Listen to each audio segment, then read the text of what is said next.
All right.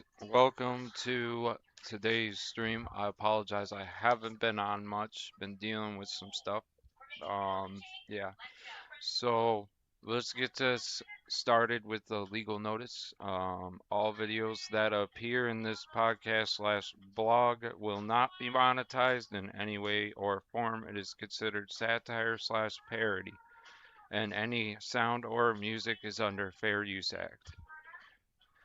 All right, now that we got that out of the way, again, I do apologize for not being on. Just had a bunch of stuff going on, and yeah, now we're here. We got podcast episode 1, season 2. We are on season 2. And for the first two videos, we have my lunch break.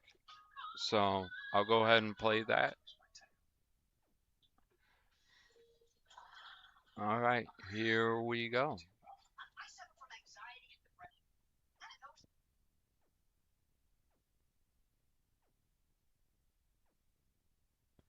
There it goes. Also, hope you all are having a good day. Yeah. Um, got me one of these things. Oh, yeah. So, yeah, here we go. Let's get this show started.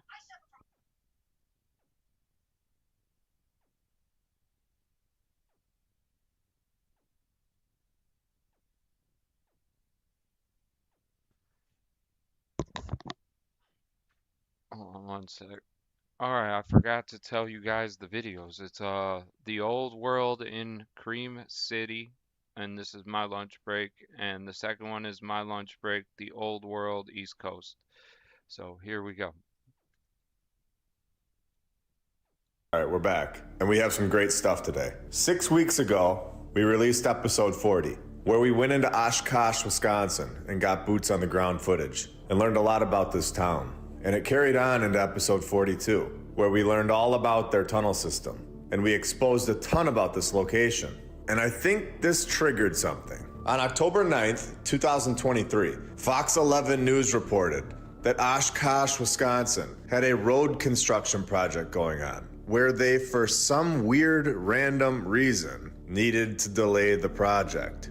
This is when archaeologists were just randomly in the area and working on the site. I'm just gonna ask the AI ChatGPT if archaeologists are normally present during road construction.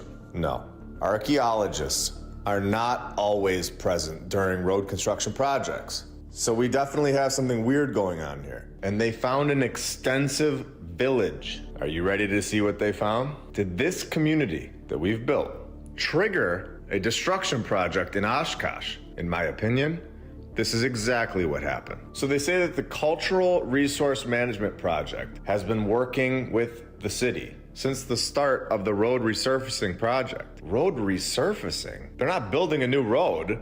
This is not making any logical sense. A road resurfacing project happens all the time, and you definitely don't need government programs or agencies there, or archaeologists for these small road resurfacing projects. The cultural resource management programs are typically established and enforced by government agencies to protect archaeological, historical, and cultural sites and resources. So are you ready to fully understand what is going on here? Are you ready to see why I think we triggered this? Here we go. Because of the history of the area, the archaeologists already knew that there were archaeological deposits on both sides of the existing road. The old world was there for decades, and they knew this. And now that we have just gone there, they need to cover it up or destroy it. And there was a high likelihood of remnants under the existing road. What kind of remnants would they be talking about? And that's exactly what researchers have found. Unbelievable stuff. We all know that there was a much more advanced civilization that lived here before our current timeline. A civilization that was able to construct the Cologne Cathedral, or the St. Mark's Basilica, and all of these towns, including Oshkosh, that have been hidden from us and explained away by saying that they were just ancients. They were from thousands of years ago. So basically implying to us that we were not supposed to question it, when in reality, this advanced group of people were not here thousands of years ago, and instead, relatively recent. It's a village site, so a place where people lived in the past. Should we continue to see what they found? Remember, they have admitted to already knowing that all of this was here, and they are just now doing something with it. But because they're doing something with it, they have to explain it away with all of this nonsense. I believe, in my opinion, that they are removing anything that could give away the fact that this was not from 1,000 years ago. They are removing all of the things that this community would take and run with. This is shocking stuff. They admit to finding houses. Finding houses? Are you kidding me? Under the dirt? Mud flood, anyone? So what's going on here? There's a considerable amount of cultural items that they also found, as well as cultural materials associated with the places that people would have lived in the past civilization. Can we see this stuff right now on a live stream? No. Do any of us trust these people to share everything that they have found with us? Remember, they knew all of this was here, which is the craziest part. So these people are taking a guess that this civilization was here from the time period of 900 to 1600, which is the exact same time period that we are discussing here. Literally right before the 1800s, a major event took place and wiped the previous civilization out. I'm stunned right now, to be honest with you. It will, of course, all be preserved eventually, once the road resurfacing project resumes. Who here believes that? So this project is going to continue into the spring. So if anyone finds any more information on it, put that in the comments below, or send me something on X. We need to stay on this as a community. This is the past civilization being exposed. And one more thing about this article for now. If they knew this was here, what else are they aware of that we aren't being told about all around the world? Now, we are going to begin with the Milwaukee City Hall. And if you all enjoy it, I will go there and investigate and try to get inside. So just let me know if that's something you'd like to see. I have a few other places that we're going to investigate today, where the mainstream narrative is lying straight to our faces, to knocking that one down and upgrading to this, and seeing evolution hitting us square in the face. I'm glad that once we actually got power tools, the buildings really took off, and the architecture just blew us all away, with perfect 90-degree angles. So let's all have some fun today, and open our eyes even further to the nonsense that we have been told, and reconnect with our hidden past that has been hidden for far too long. Welcome to episode 46 of my lunch break. I hope you're all having a great day. And if you're new, welcome.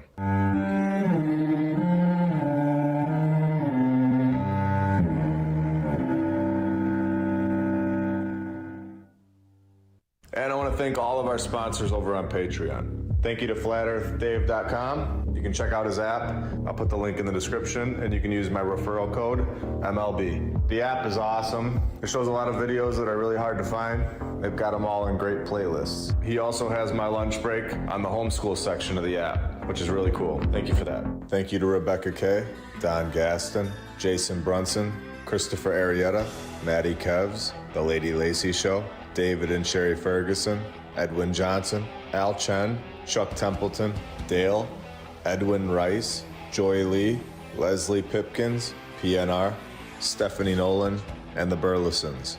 You guys are all awesome and helping this channel out a lot. As promised, here we are in Milwaukee, Wisconsin, and we are going to start this episode off with the investigation into the mainstream lie surrounding this Milwaukee City Hall building that was supposedly designed by architect Henry okay. So we have another childish fictional character that the narrator likes to be all weird about, as we have seen so many times before, constantly making names that are inside jokes for middle school kids. Now, of course, due to Milwaukee's historic German immigrant population, many of the surrounding buildings mirror this incredible design. Wow, okay, interesting. So as long as we just have a lot of German people, buildings in the unbelievable Flemish Renaissance revival style that could never be recreated today, and never have, and never will just magically appear. Did you guys know this? I had no idea this was a thing. But thanks to the mainstream narrative, now we know. We should all give this a try sometime. What a joke. Especially because this was built by a contest winner in the 1800s. Anyone that rode around on a horse or a donkey qualified for the contest in the 1800s. Every single one of them. They all had this kind of architecture embedded into their DNA. There were so many of them that they needed to hold contests all over the world to shed off all of the competition. It's strange though, because once the 1900s hit, not a single person ever had what it took to get one of these buildings completed. which is completely backwards from what we are told. Evolution, I thought. Very strange. Well, let's continue and see if they clear this up for us a little bit. What is this? You gotta be kidding me. Not only are there so many people that can draw up a winning design, there are also 2 Henrys that are so incredible that they can win this competition. This is another example of the AI generating names. Fake characters all over the place. They create these names that are duplicates, reoccurring, and nobody ever questioned it. Until now. We have shown this many times. I think my favorite example is in episode 43, when they show all of the Fredericks. And I'm gonna get back to this Henry Cobb guy after we're done with this building, because he was a busy character. For this insane narrative, construction began in June of 1892, after the pretend political controversy kicked Henry #1 out for the better option of Henry #2. So the project for the tallest building in the United States of America, reaching a height of nearly 400 feet, begins in June of 1892 and is all wrapped up by Henry #2 in just 3 years, when it is now occupied in 1895. Now let's dive into this and show everyone how insane this fake narrative really is. We are told that cream city brick was used for the exterior of the building. They used limestone, of course, for the decorative elements and ornaments, particularly around the entrance and windows. And then we need to have granite. What would a building in the 1800s be without a massive amount of granite? So that's all great, but how much of these materials would they actually need in order to build the tallest building in the entire USA? We are told that they would need tens of thousands of cream city bricks and could have been in the range of several millions of bricks. Okay, right.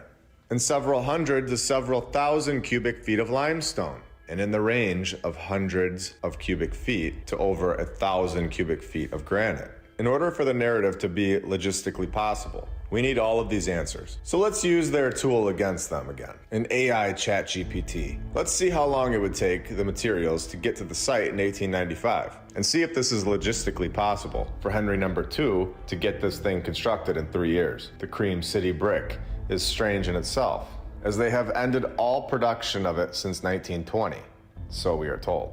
Now, in my opinion, this brick was from the past civilization, and this is why the mainstream narrative has to explain it somehow, and say that we have been unable to recreate it for over 100 years, when in reality, our civilization has never been able to create the cream city brick. Now, it's all over Milwaukee, so they say that it was sourced in Milwaukee. For the sake of argument, let's just go with it for a minute. Saying that it would take a few weeks to a couple months to produce several millions, which we were told earlier, of cream brick, and transport it to the site. A couple weeks to produce this cream brick in the 1800s. But we can't do it anymore? Do you find that odd? I do. So then we have the limestone, which would take several months to a year or more to extract the several thousands of cubic feet of limestone and transport it to the site. Remember, the entire 400-foot building, we were told, was constructed in 3 years. There is zero room for error here in this insane mainstream narrative timeline. Now we have the granite, which they told us Henry #2 would require over 1,000 cubic feet of. This would take several months to a year to get it all to the site in the 1800s. So just getting all of these materials to the site would be wrapped up in, let's say, a year in this supposed timeline. If everything went perfect, which we are fully aware at this point that this was always the case before we came along. There was never an issue for the horse and wagon community. And Henry can't build this thing himself in 2 years, once all the materials get there. So of course, he's going to need some construction workers, which we are never told about for some weird reason. But let's see what this would have looked like if the mainstream narrative ever told us the full truth. We would need skilled craftsmen, laborers, supervisors and engineers, specialized trades such as blacksmiths, glass workers, and artists. Then you have the equipment operators and support staff, such as, clerks and accountants, to make sure we don't go flying over the budget, and for proper documentation. Now, we have called the Illinois State Archives in episode 44,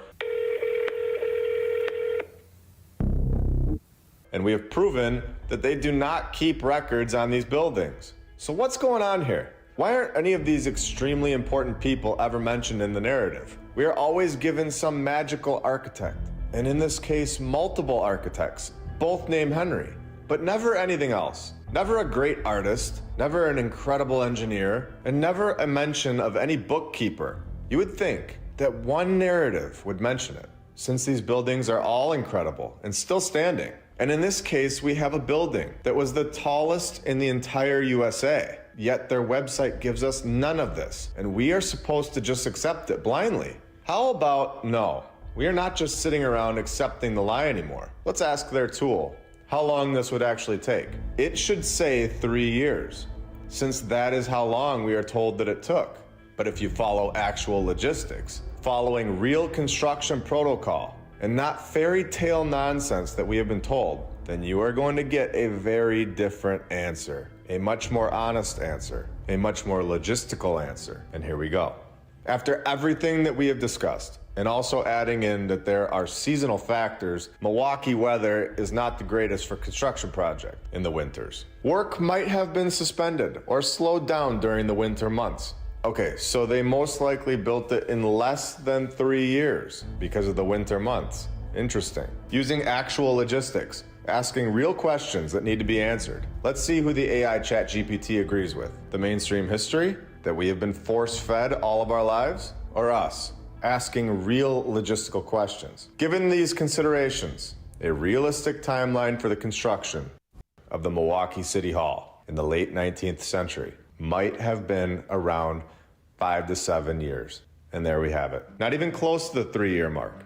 In fact, it is more realistic that it would have taken twice as long. Wow.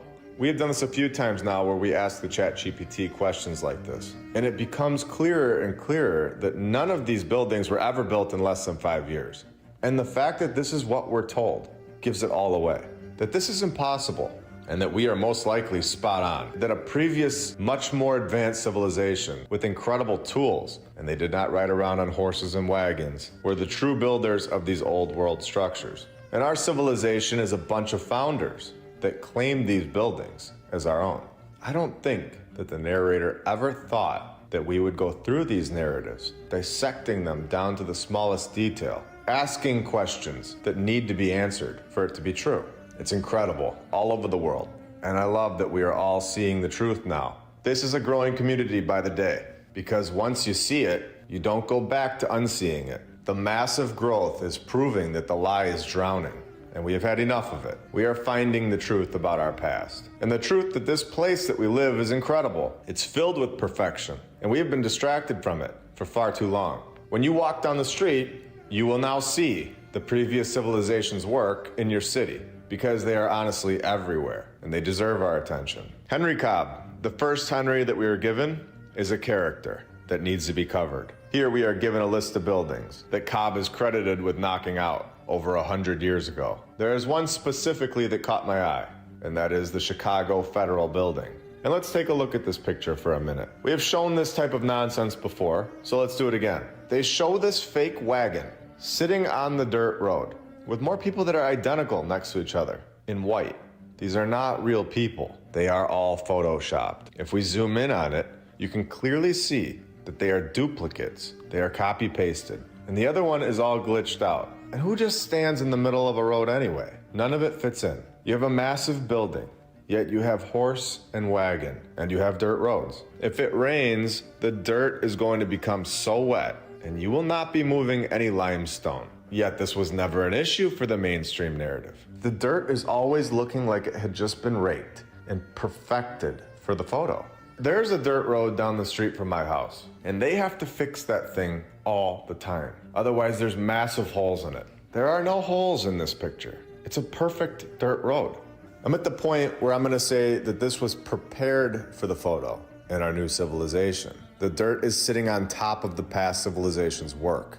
These buildings are under the dirt. They are much bigger than we can see. This is not the original road. It's all backwards. The road always comes first in construction because you need to be able to access the construction site. This is obvious stuff that the narrative ignores. Like we said, getting the materials there and the machinery would be nearly impossible with dirt roads and donkeys and wagons. If it snows or rains, then just forget about it. Other than a few fake people, a couple fake wagons and a light post, this is in Chicago.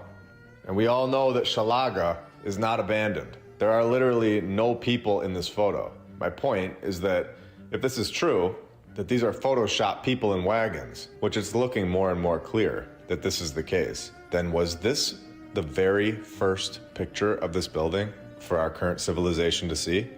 It's strange, especially when we hear the story about the building. The Chicago Federal Building. Look at the size of this thing. Constructed in just 7 years, of course. Well, I guess that's better than the last story, but come on. After 7 years, they still couldn't throw a road down? It's weird. And what is this? The 1905 building was demolished in 1965, only 50 years after its construction, and replaced by the Kluck-Ziske Federal Building. Are they joking? This building was outdated after 50 years? Oh, and here's the Kluck-Ziske building that is just bursting with architecture and incredible craftsmanship that our civilization is known for. The perfection of the 90-degree angles is just amazing. I don't even know how we pulled this kind of building off. I'm sure we needed many contests for this building. The winner was a pure genius, one of a kind. And all right, you get the point, that this thing is pathetic. I think that any one of us could have drawn this piece of trash up when we were 5. It's an embarrassment. And to knock down the brand new Chicago Federal Building for this is insane. Obviously, the Chicago Federal Building was not constructed by our civilization's timeline and was not brand new. And it also did not need to be replaced. And should we absolutely shred this nonsense? I honestly can't wait to say what I'm about to say. Here we go. The original Chicago Federal Building, with all of its incredible detail and architecture, we can see that it was obviously incredible. We don't need to ask anyone, and we see the difference between the old world's construction and our pathetic nonsense. Now, if we are a civilization of advancement and the mainstream science and narrative is true, then we would be evolving. Everything would be advancing, as they like to tell us we are. But we all know the narrative just told us it only took 7 years to construct the Chicago Federal Building with a bunch of people that rode around on horses and wagons and no roads. So to construct this new piece of trash that was built with 0 ounces of stone that you don't need to transport from a quarry, this thing better have gotten done in like 6 months or less. So let's see how long.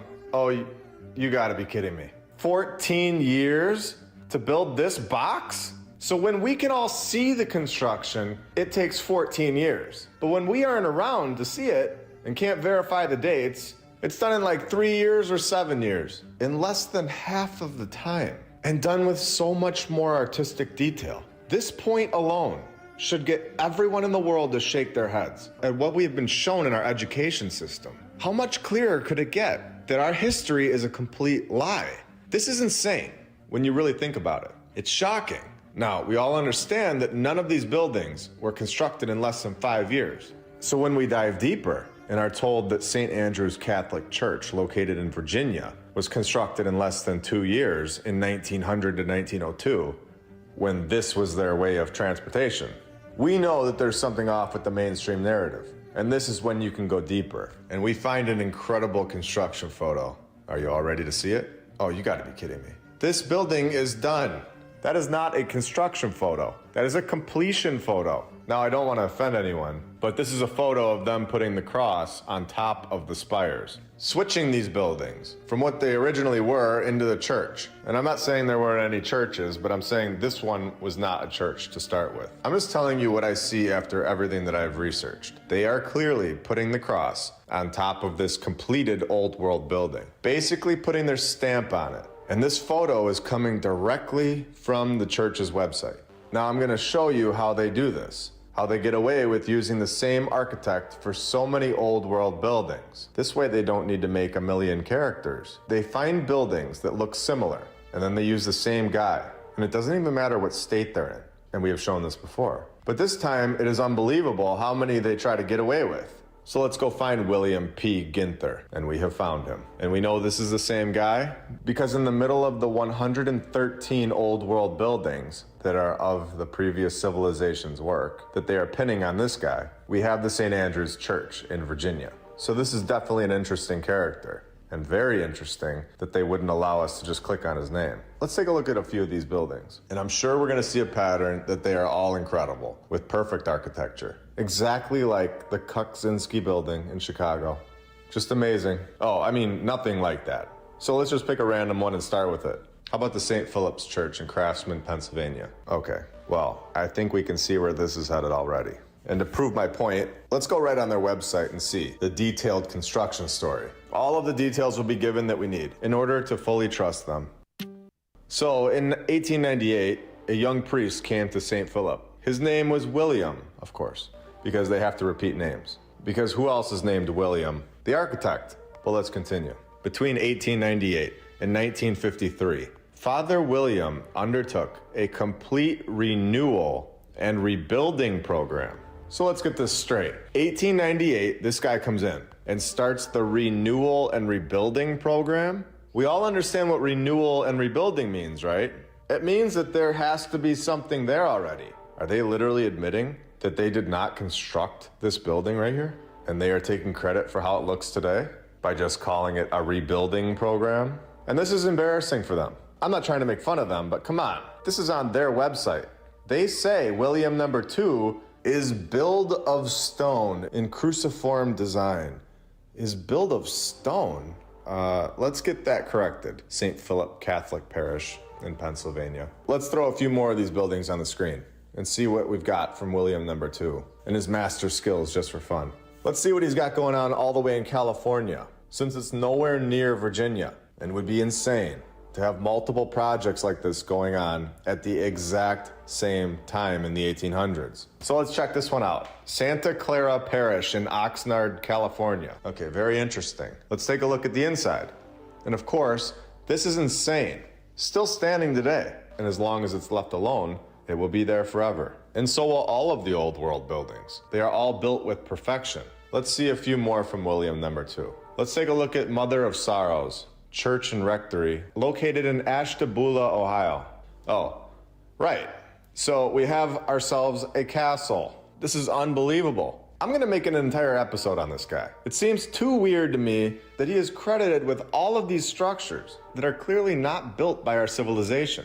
There's definitely something off about all of these buildings. And I wonder how many Williams we could find hidden within these 113 buildings that are pinned to him. That might be fun to keep a running tally. Put that in the comments below.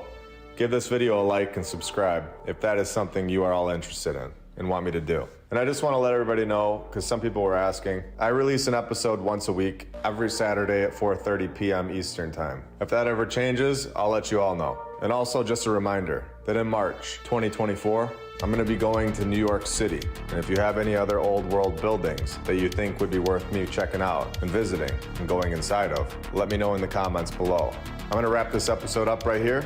I hope you all have a great rest of your day. I will be back very soon with much more. See ya. Don't trust what you see. Don't listen to your senses. Trust what you are told.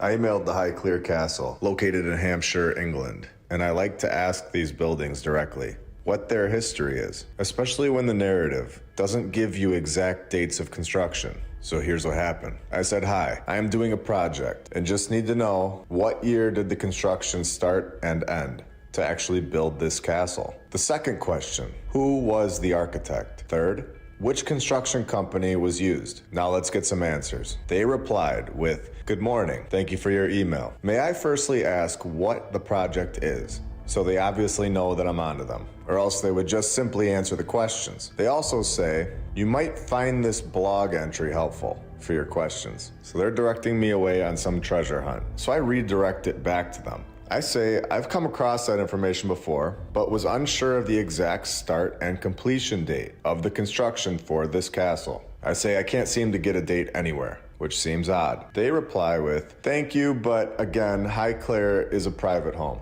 What is your talk about? So they cannot answer these simple questions. And this is when we press harder, because we know, because they have zero documented evidence proving exactly when this castle was built, because it was built by a previous civilization and they are occupying their work. So I tell them that I'm doing a project about castles and buildings that have incredible architecture. So they reply, it was first built in 749, which, remember, is 1,274 years ago. This is before the St. Mark's Basilica, which we were told was built in 4 years, in the year 800. So about 100 years before that, before people even knew how to make paper, this individual truly believes that this castle was constructed, no problem at all. So I press harder, because we're going to prove that this is all nonsense, and that the castle itself has zero clue about the construction of its own building. I reply saying, okay, so construction began in 749.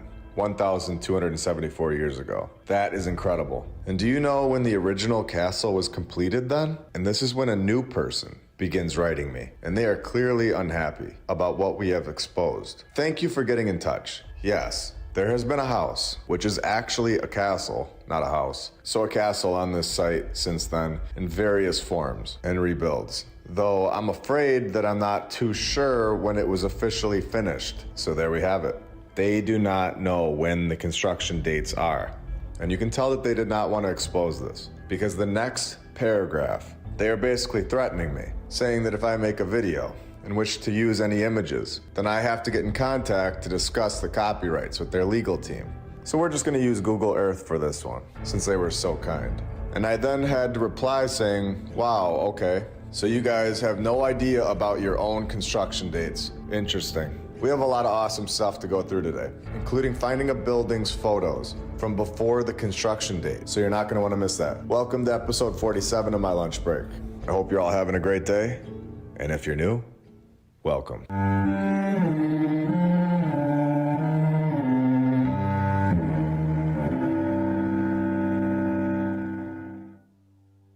And I want to thank all of our sponsors over on Patreon. Thank you to FlatEarthDave.com. You can check out his app. I'll put the link in the description, and you can use my referral code, MLB. The app is awesome. It shows a lot of videos that are really hard to find. They've got them all in great playlists. He also has my lunch break on the homeschool section of the app, which is really cool. Thank you for that. Thank you to Rebecca Kay, Don Gaston, Jason Brunson, Christopher Arietta, Maddie Kevs, The Lady Lacey Show, David and Sherry Ferguson, Edwin Johnson, DJ Clicktrack, Al Chen, Chuck Templeton, Dale, Edwin Rice, Joy Lee, Leslie Pipkins, PNR, Stephanie Nolan, and the Burlesons. You guys are all awesome and helping this channel out a lot. Okay, so I said in episode 45 that I was going to cover this St. Louis Art Museum that I went inside of. I had some other things that I needed to talk about in episode 46, so let's get into it right now. Let's go inside of a building that was built by a civilization before cowboys and Indians. A civilization that had incredible tools that we can only dream of today, that was able to construct massive cathedrals all over the world. Let's go inside their building and fully understand that they constructed this building. And I think that it's time that everyone knows that these incredible buildings were not built by our timeline. And our narrative is lying when they say that people that were uneducated were able to build these insane projects in less than 5 years, all during the exact same time, for some random fair. And the buildings were so worthless that they could just knock them all down right after, which is the complete opposite of the truth. They are attempting to degrade this incredible construction and pretend like it was so easy. Yet our civilization can't even build a sidewalk that lasts for 20 years. For anyone on the fence, or anyone new to this topic, get ready to have your mind blown and see what the previous civilization was all about. So let's just go right into the basement. I don't even want to wait around. We have what they call the Stone Sea, where right here in the narrative, as a side note, they say the artist fabricated 25 arches, each measuring 10 feet high. He fabricated them? What a bizarre choice of words for a supposed construction process. This is one of the weirdest things I've ever seen in my life. It's literally just sitting in this weird confined area that nobody can even really see anymore because they have built this new part of the building around it, hiding it from everyone. And they even have the blinds pulled down inside, so you wouldn't even notice them if you didn't know what you were looking for. It's weird. It almost looks to me like these are charged magnets pulling an energy from the earth. So let's continue with the narrative, where the supposed artist of these stones says that he was really trying to get underneath the skin of this place, to look beneath the surface of the site to what's there. The courtyard is being used, in effect, as a window into the ground. There is something strange going on here for sure. He continues on in the very next paragraph to say that bedrock isn't this dead, static material, but it is something that is alive and moving. He said he wanted to reveal some of that fluidity that is in the ground. Now, in my opinion, Gladstone was briefed on this technology and some of the things that it does, and was pinned as the artist. If this is true, that these are pulling an energy from the earth right here in St. Louis, then we are just getting started with finding out what the past civilization was capable of and what technology they were really in possession of. The situation that these things are in, these things are 100% still operational. They still work, and I'm going to prove this soon. And this is why they have boxed this modern structure around them, so that nobody will even really notice that they are there. They are clearly not just art. They have a purpose, and they are the past civilization's technology.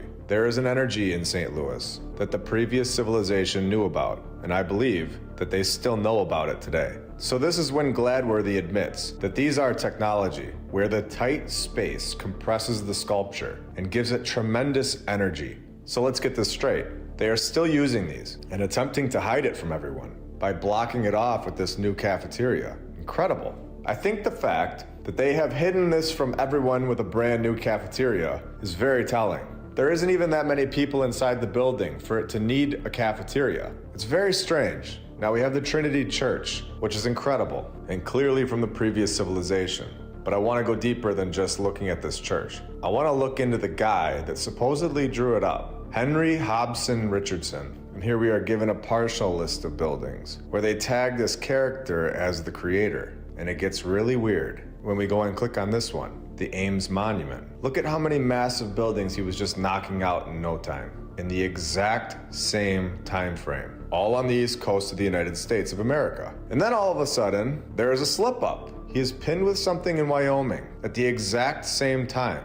And what do we have here? A pyramid, of course. And let's see where this thing is located, because this is where things get very strange. Let's all take a look at this thing together, using our knowledge on the topic, using common sense and facts, remembering what the AI, ChatGPT, has told us about logistics. Here we go. Remember, he was not even close to Wyoming in 1878, 1879, or 1880. He was in Massachusetts, building the Sever Hall in 1878, building the Oaks Ames Memorial Hall in 1879 to 1881. So he knocked that one out with ease in just 2 years. It's very simple stuff in the 1800s, when today, this project would never be completed in less than 24 months. And we all know this. Oh, and how could I forget to mention that Sever Hall was also built in less than 24 months. Insane.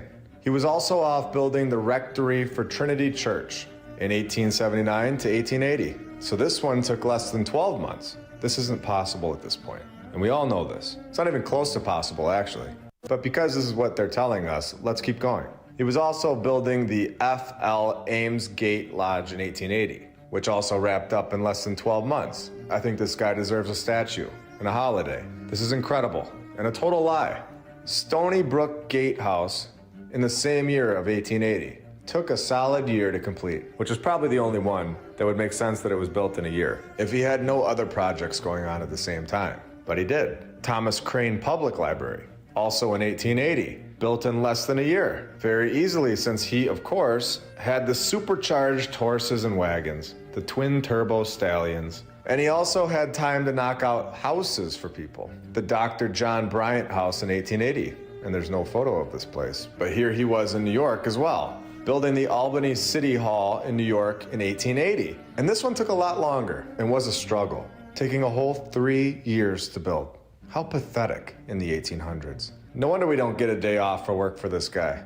Oh, now I know why it took him so long to get this thing done in 1880. The building was destroyed by a fire. So wait, so they did get it done in less than a year originally, but the fire destroyed the whole thing.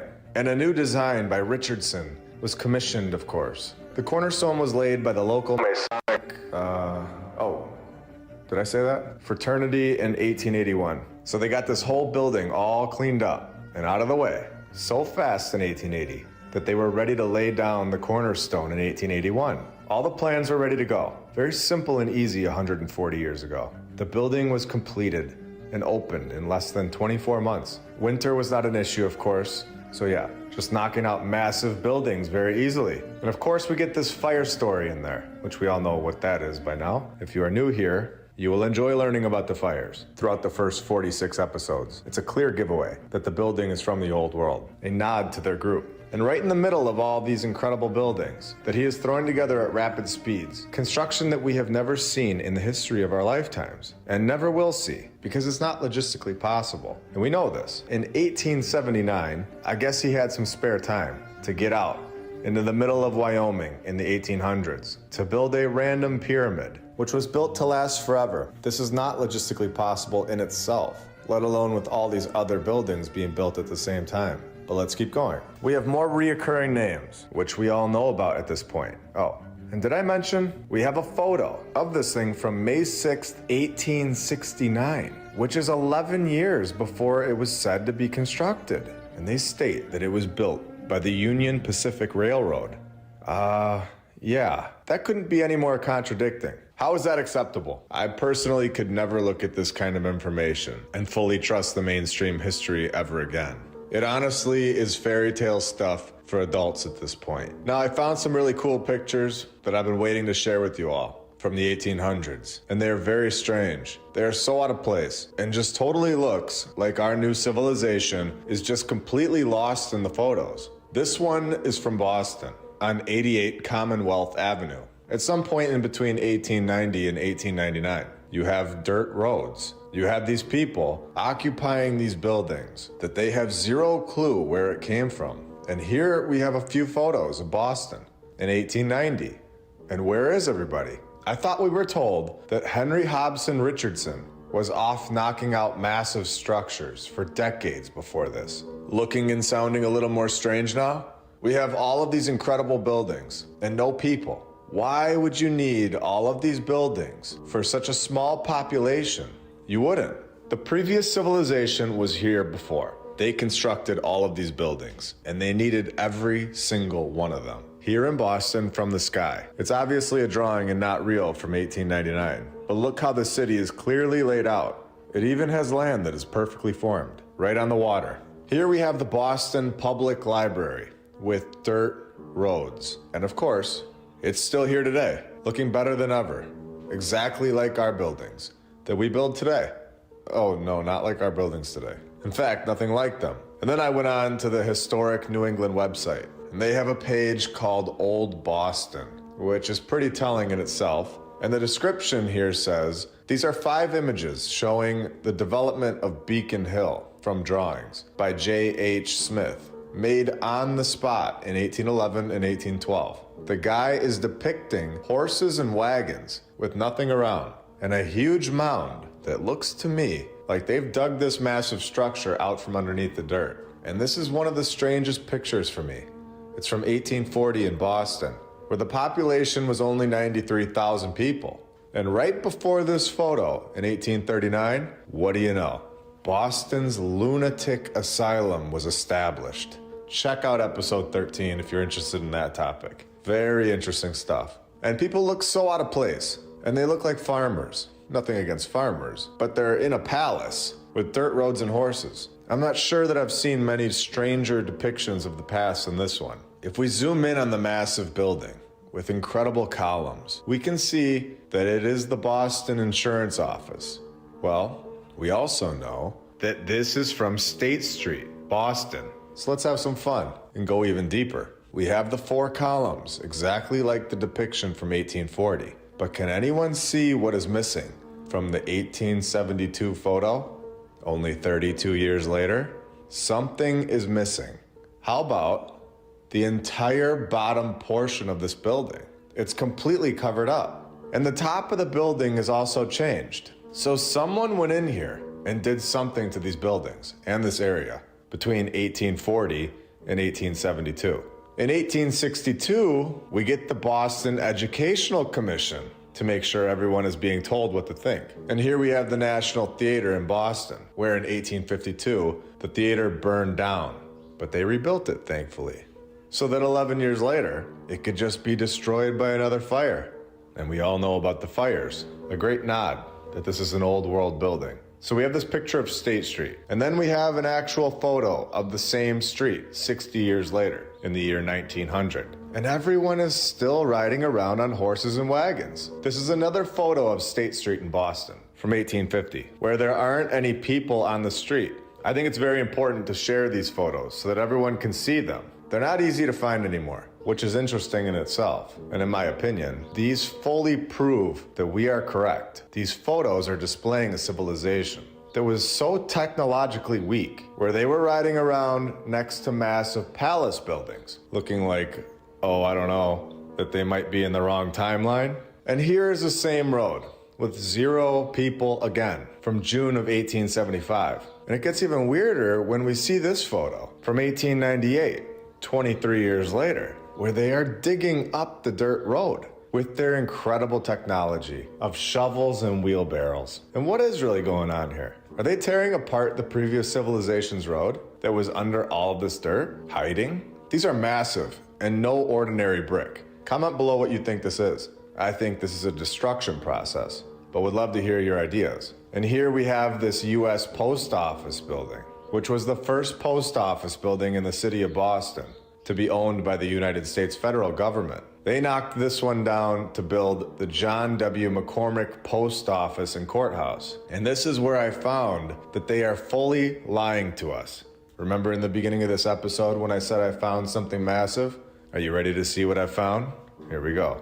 We are told that the John W. McCormick Post Office and Courthouse was constructed between 1931 and 1933. But I have found a massive flaw in their story. And the flaw is that this building was not always called the John W. McCormick Post Office and Courthouse. And they have changed the name of it so that we would not be able to find it in the archives. I found out that this building was actually called the United Shoe Machinery Building. And I think we're becoming a serious issue for the mainstream history, because I found the United Shoe Machinery Building in a photo from 1930. And that building is done. We were told that they built it in 1931 to 1933. And I didn't just find one photo. I found a lot of them. And this is incredible because this proves that we just need to go find what the building's name was before they say that they founded it. And it will then appear in the photos that predate the mainstream timeline. These buildings are older than we are told. And I think we found something massive today. And not only did they change the name of the building, but they have also changed the name of the street, with it being located at 50 High Street. And now the building has that street address erased from the side. So another thing for anyone new here and want to learn more about this topic relatively quick, check out my playlist that I've created. I called it MLB Top 11 Episodes. For now, that's what it's called. I might make it more than 11 over time. Recently on X, I posted that I found something insane. Something that will destroy the mainstream history. I've already started episode 48 in its production, so I think I'm going to put this one in episode 49. So I look forward to sharing that with you all. There's a lot more on the way, so if you like this kind of stuff, hit that subscribe button. In the next few weeks, I'm going to also be talking about airships, and that should be a lot of fun as well. Comment below if you have anything else to share or add to this. I want to thank all the badge members and Patreons, of course, for all of your support. You guys keep this channel running. I hope you all have a great rest of your day, and I'll be back very soon with much more. See ya. Don't trust what you see. Don't listen to your senses. Trust what you are told.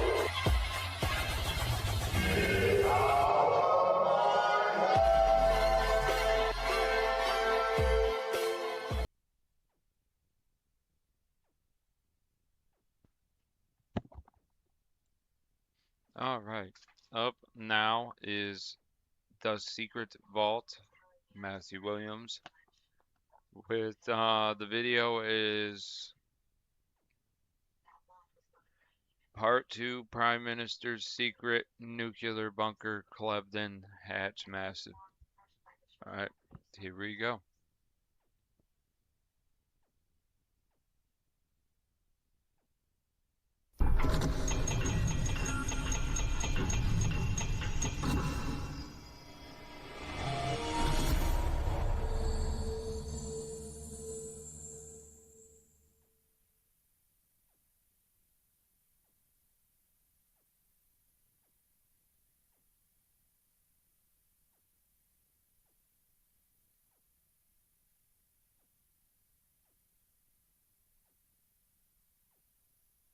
So.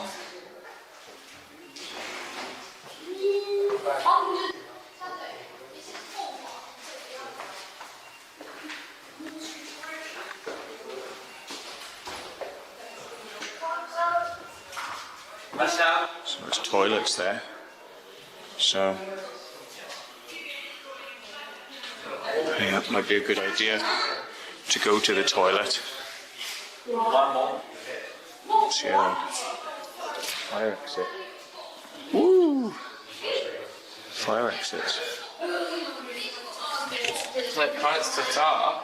Yep, so we can go down there. But I'm going to use the loo first. I'll be back in a sec. 6 hours later. Randomly. Nah, it's just jokey stuff, isn't it? Jokey stuff. How come we have why has he made it jokey? I don't know. Oh look, the rooms. Like dorms. It's the commissioner. That would have been the person in charge of the whole bunker, the commissioner. So he was the top man. And he would have had his own room. Because of the stress of dealing with everything else, nobody else would have probably had their own rooms. They would have all been bunked. So this is probably another person, principal officer.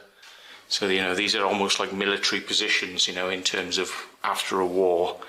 You know, these people would be putting people to death, basically.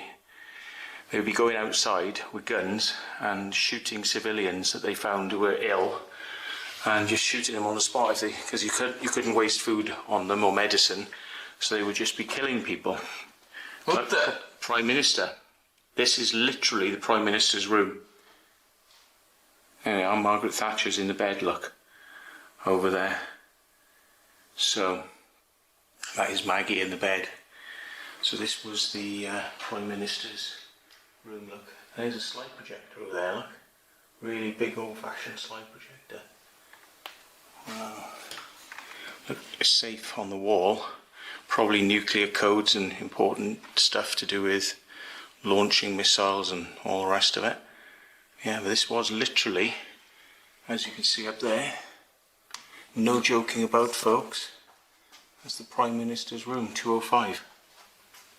Wow.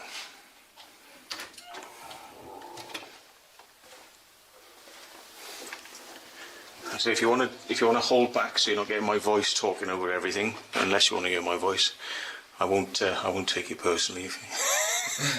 Oh look, it's Bugs Bunny. Bugs Bunny. Oh, it's VHS. It's not compatible. I don't even know what Bugs Bunny is. No. No, I don't know. Jordan. You know what Tom and Jerry is? Yeah. Yeah, mouse, isn't it? Cat and mouse. Yeah. You haven't heard of Bugs Bunny? No. Bugs Bunny is the rabbit. He's like, yep, yep, yep, yep. What's up, Doc? Eating carrots. I don't know it. Bugs Bunny. Oh my God. I'll have to show you some Bugs Bunny. He's really funny, man. Yeah, no entry except in an emergency. But we gotta see what's in there, though. We gotta have a quick look. The alarm will go off now. Whoop. Stairs. It's the stairs. Bunker staff only.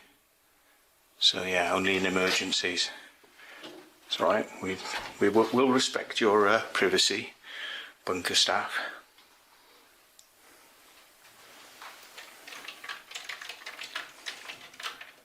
I'm very chunky, these. Yeah. So these are the teleprinters that would have connected to War Command and headquarters. And do you think the lighting would have actually been like that, or do you think they would have had a bit brighter lighting? Do you think the lighting's a bit dull? Well, I think it's a bit dull, but if you turn these switches, like I was going to say, it might light up. But only one lights up, sadly. Be nice if they all came on. But there we go. What have we got in these rooms then? This is actually the bunker staff.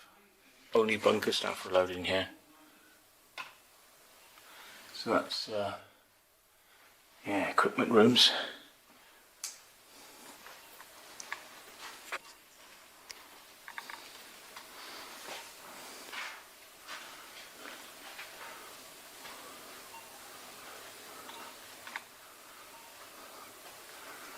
Yeah, look, police riot gear. Anti-terrorist survival kit from Prime Minister David Cameron's car. You know, Gestapo officers with all their riot gear on. Oh dear. So, now showing in theatre. Now showing. Oops. It's like from the West Country. Now showing in the theatre. You didn't actually look like, you must have got some entertainment on for people working here. You can't have spoken up and done that same bit show. Yeah, maybe this room was a cinema, you know. So you'll put on movies to entertain the people down here, keep them happy, whilst they know everything's dead outside. But there is a video projector, but it's not turned on. Perhaps it's broken. So, yeah. There's an old, that's one of those Geiger Muller things. You connect the sensor in there and it'll tell you, you've got click, click, click, click, click, and tell you how many millisieverts of radiation are out there.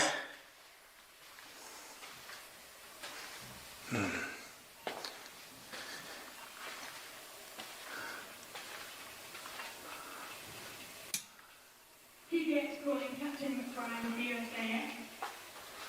Wow. Colonel Danby to the counterbrook, please. Colonel Danby to the counterbrook, please.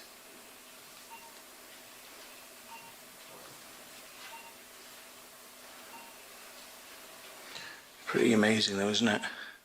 Ministry of Defence, this is their post. That's where they would be.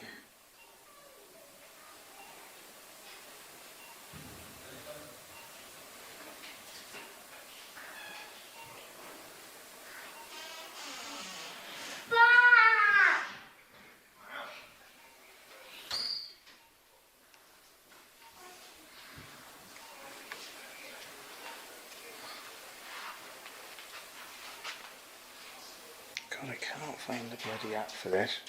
What's it called? It's called, what is this 360 camera called? It's called, An Insta 360. Insta, yeah. Where's the bloody Insta app on this?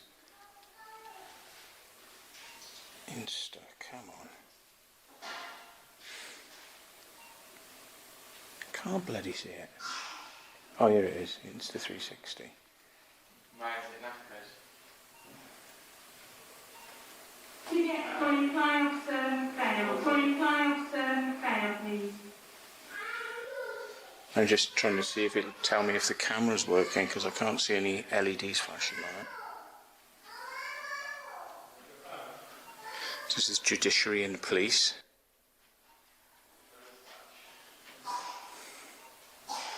Surveyor. Turn this on. Turn this on. You got like a chief clerk as well.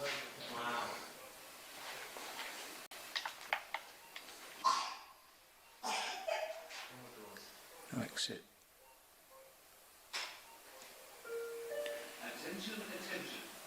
These things here are to open and close the fans automatically. Can you see them? Like that's where we saw back earlier on. You could switch the switches. But these would open and close the fan vents to let air into some rooms and not others. So you could switch them on and off. And in a fire, they might all go and close if there was a fire in here. So yeah.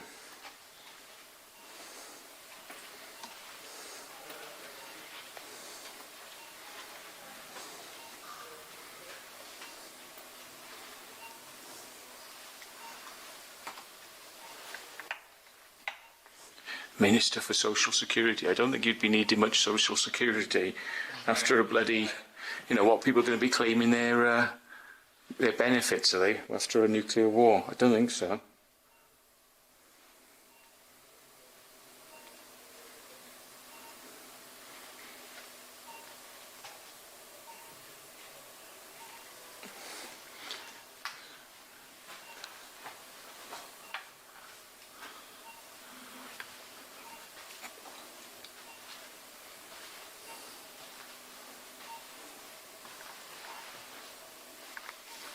It says like cipher, S cipher. So this might be an encrypted terminal. Yeah, emergency homeless officer. But yeah, some of these would have been encrypted terminals, so people couldn't work out what you were talking about. But that's it, you can't go in. So let's just go into the next section.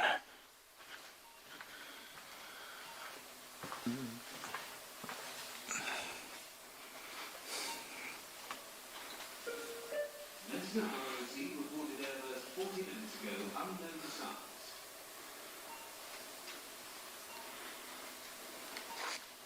Telephones. Well, you can go down to a certain degree. There's telephone equipment.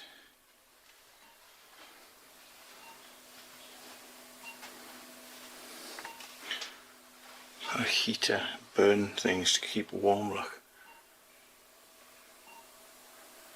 PDX calling Air Commodore Hamley.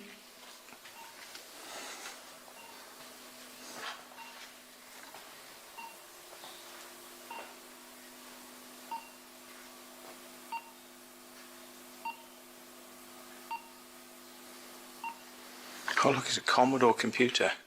Commodore 8296. That wasn't a pet, was it? I don't even remember seeing one of those. Commodore. But like what Commodore? I don't remember those.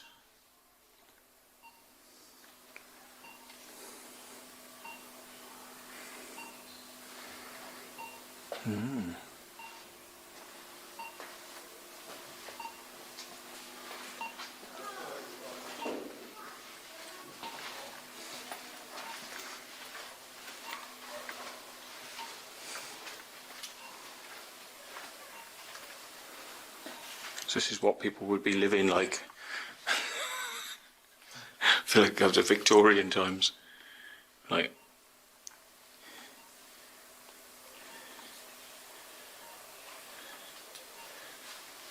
they suddenly go back. Suddenly everyone who had trendy clothing, you know, and like Nike's shoes and all that, they suddenly go, like after nuclear war, they go doomph and they suddenly go back to wearing, like, you know, turn of the century clothing. And they're like got old teapots and old sinks, you know, suddenly like everything just goes back in time. It's pretty cool, isn't it? After a nuclear bomb, you never realise it would sort of like send you through time travel as well.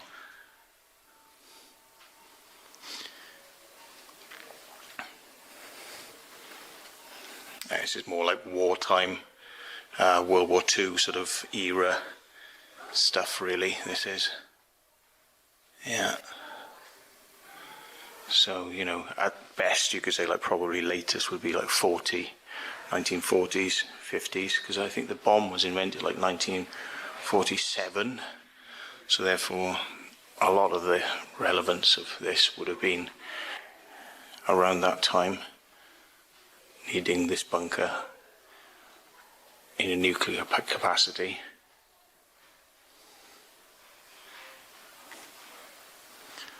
You know, GPO, General Post Office, coal, electricity generating, Army, Royal Navy, Air Force. That's it, like, you know. So in the government bunker where the Prime Minister would be like, one seat for the Army, one for the Royal Navy, one for the Air Force. God alive.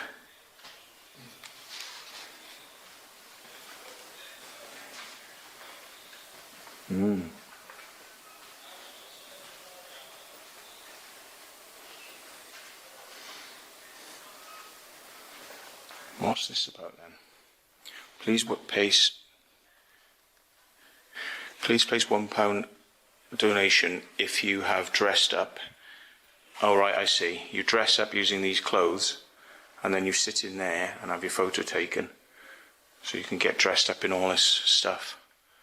But I don't like the idea of having somebody else's crap on me, really, so I'm not going to do that. But you can if you wish. You can dress up. Here we are, folks. I'll leave that for someone else to try. Someone's got the space bar.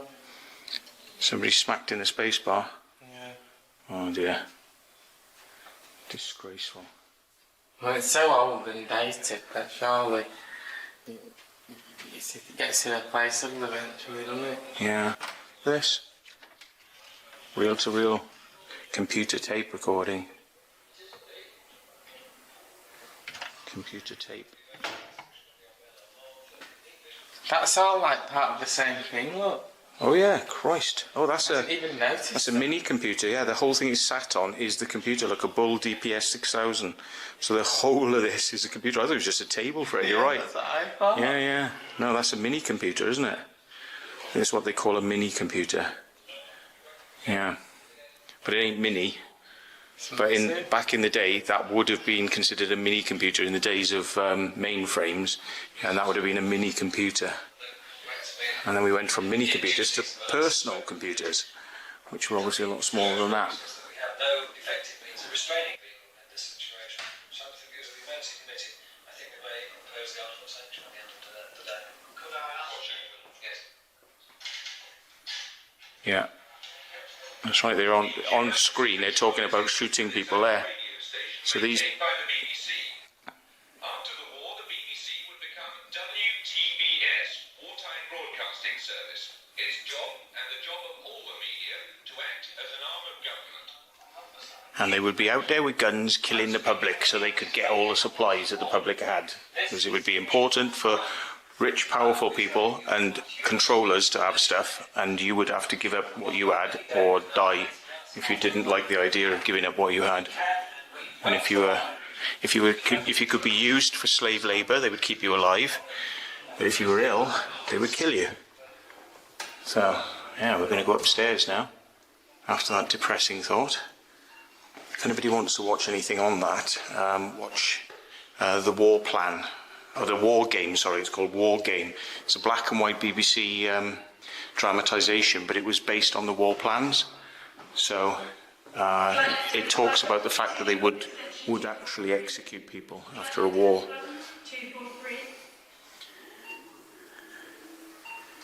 And I think it was banned by the BBC because it was considered too shocking, because it was actually true. And they thought the British public couldn't take it. It was too shocking. So it was shelved for many years, and then it was re-released, I think, in the 90s.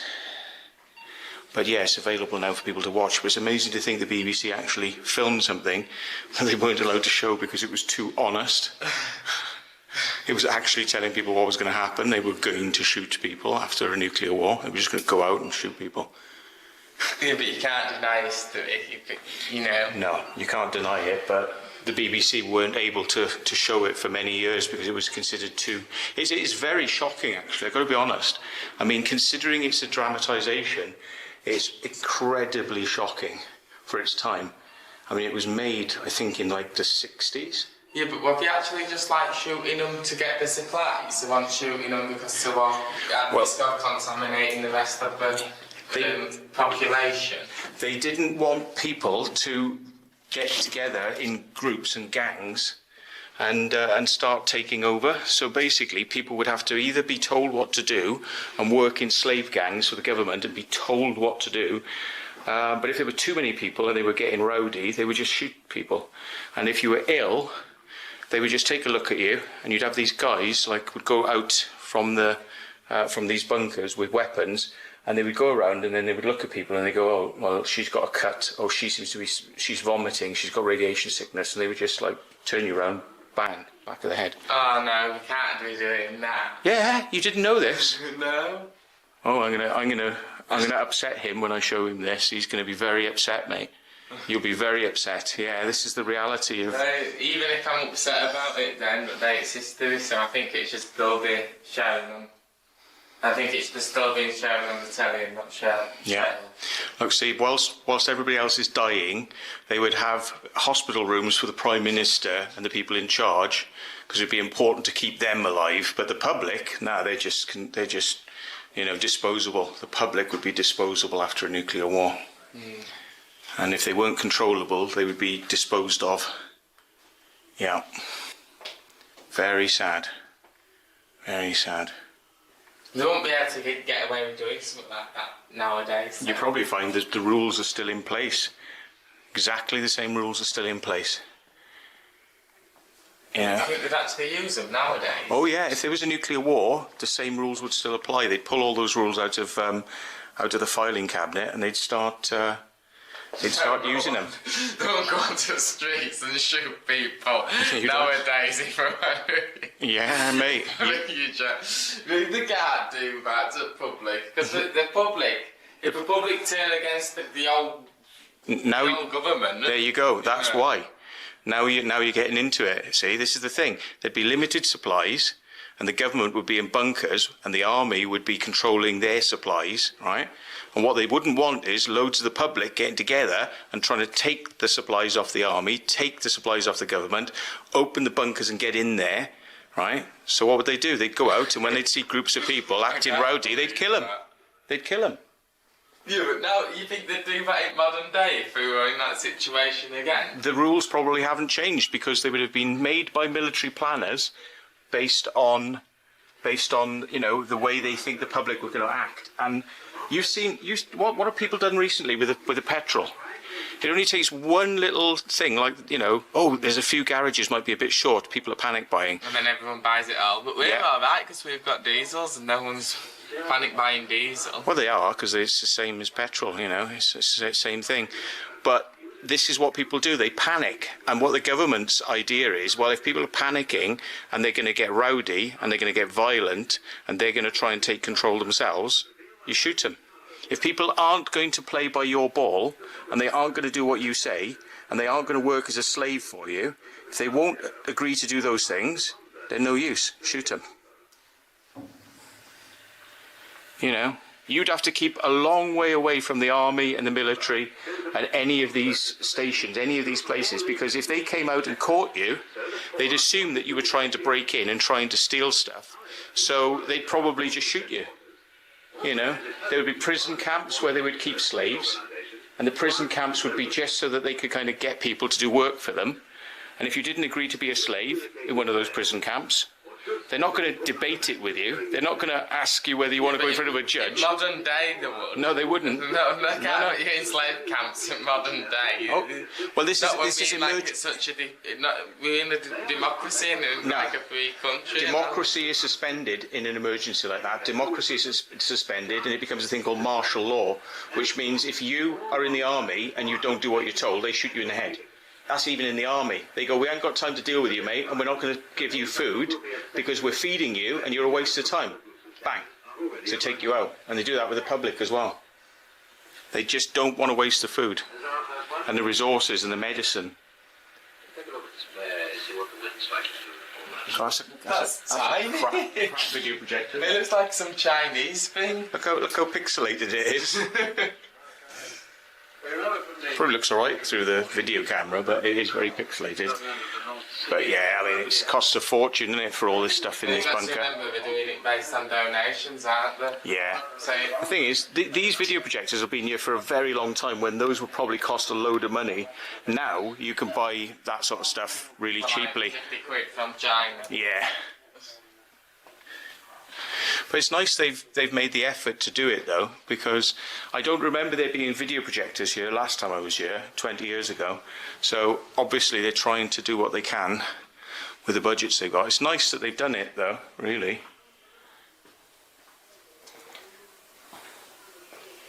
Here's all the stuff they would have been using, and it would have been pretty barbaric going back to surgery.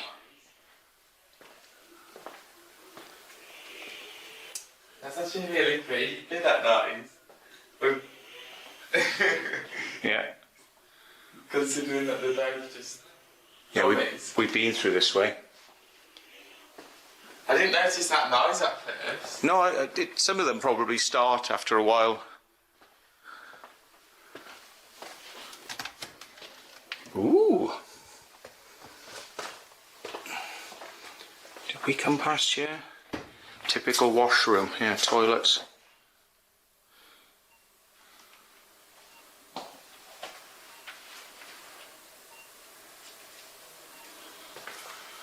That's not a toilet. What, the plastic... That looks like a very those really cheap camping things you get where it's just a bucket with like a toilet seat that clips on the top of it. Yeah, look, there's a fire exit here. Hello! I just want to see what the fire exit looks like. I'm not going to go down it. Oh, look. It's like loads of stuff. Private. See, now the thing is, I always want to see those bits. I want to see all the bits that you're not meant to see. Yeah. So this is where everyone would be billeted in these areas. Attention, attention. Would head typist please report to the telephone exchange? What sort of name is that? Typist please report to the telephone exchange. Yes. Yeah, typist. To type letters. Oh, I thought you were saying someone's name. No. I mean, all government departments would have typist pools. A lot of people use word processors themselves on their desks today, but back in the day, you'd write letters on paper and you'd send it to the typist and they would send it back to you typed. I've done that when I worked in the civil service. I sent letters off to the typist pool. And you get it back and you've got to check them to make sure there's no spelling mistakes, and you have to send it back and then do it again. No entry. Keep out. Oh my God. Why do they want you to stay out of here? It's really cool. Female dormitory.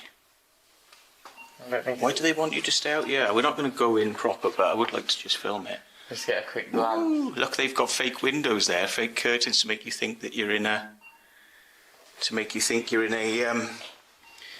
sorry, Mr. Parish. We had to have a little peek. We had to have a little peek. We couldn't resist.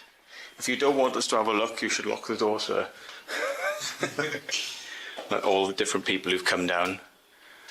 Photographs of people who've come here in the past. There we are. That's the owner, Mr. Parish. Mike Parish.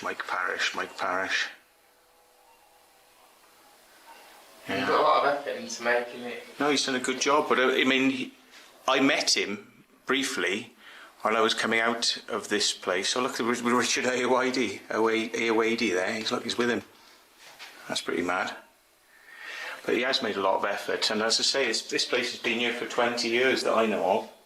So he's been running it for a very long time, and it's got to take a lot of effort to do it. Exit to car park. Please do not go out of this door before you've paid and hand it back in your tape player. Right. So what's this then? Oh, this is the canteen, is it? Oh.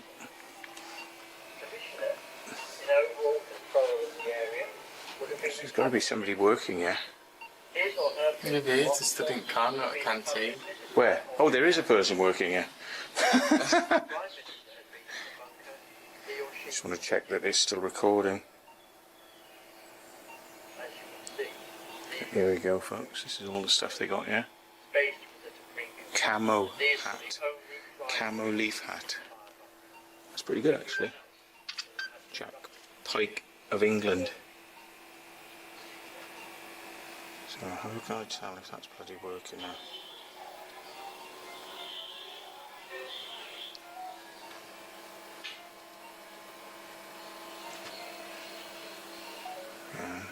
Looking for that.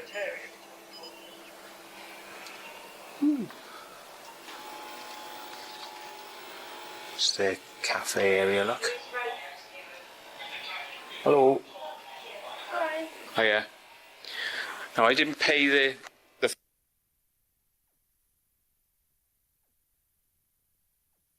a bit if you want, but yeah, it should be good. Whoa. So there we go.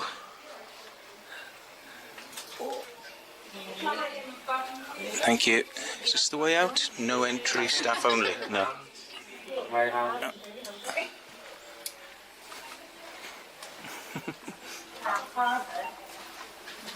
All right. Hiya. Hi there. Have you paid? Yes, we have. A slightly different way. So this is the way, that was the emergency exit that we were looking at. It's good, really. They've got disabled access here.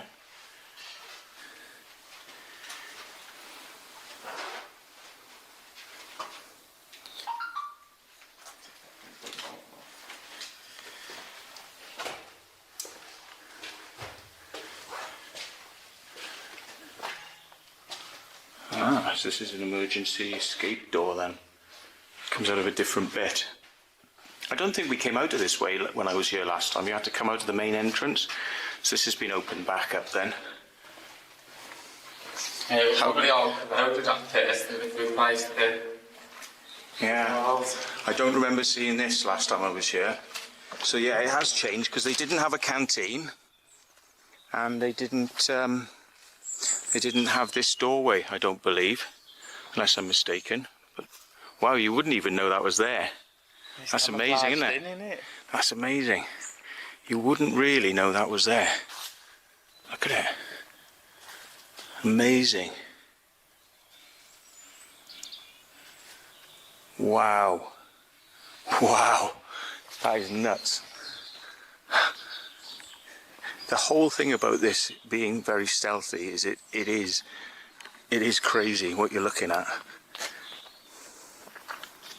You've just visited the 3rd World War bomb shelter. This is the 2nd World War bomb shelter.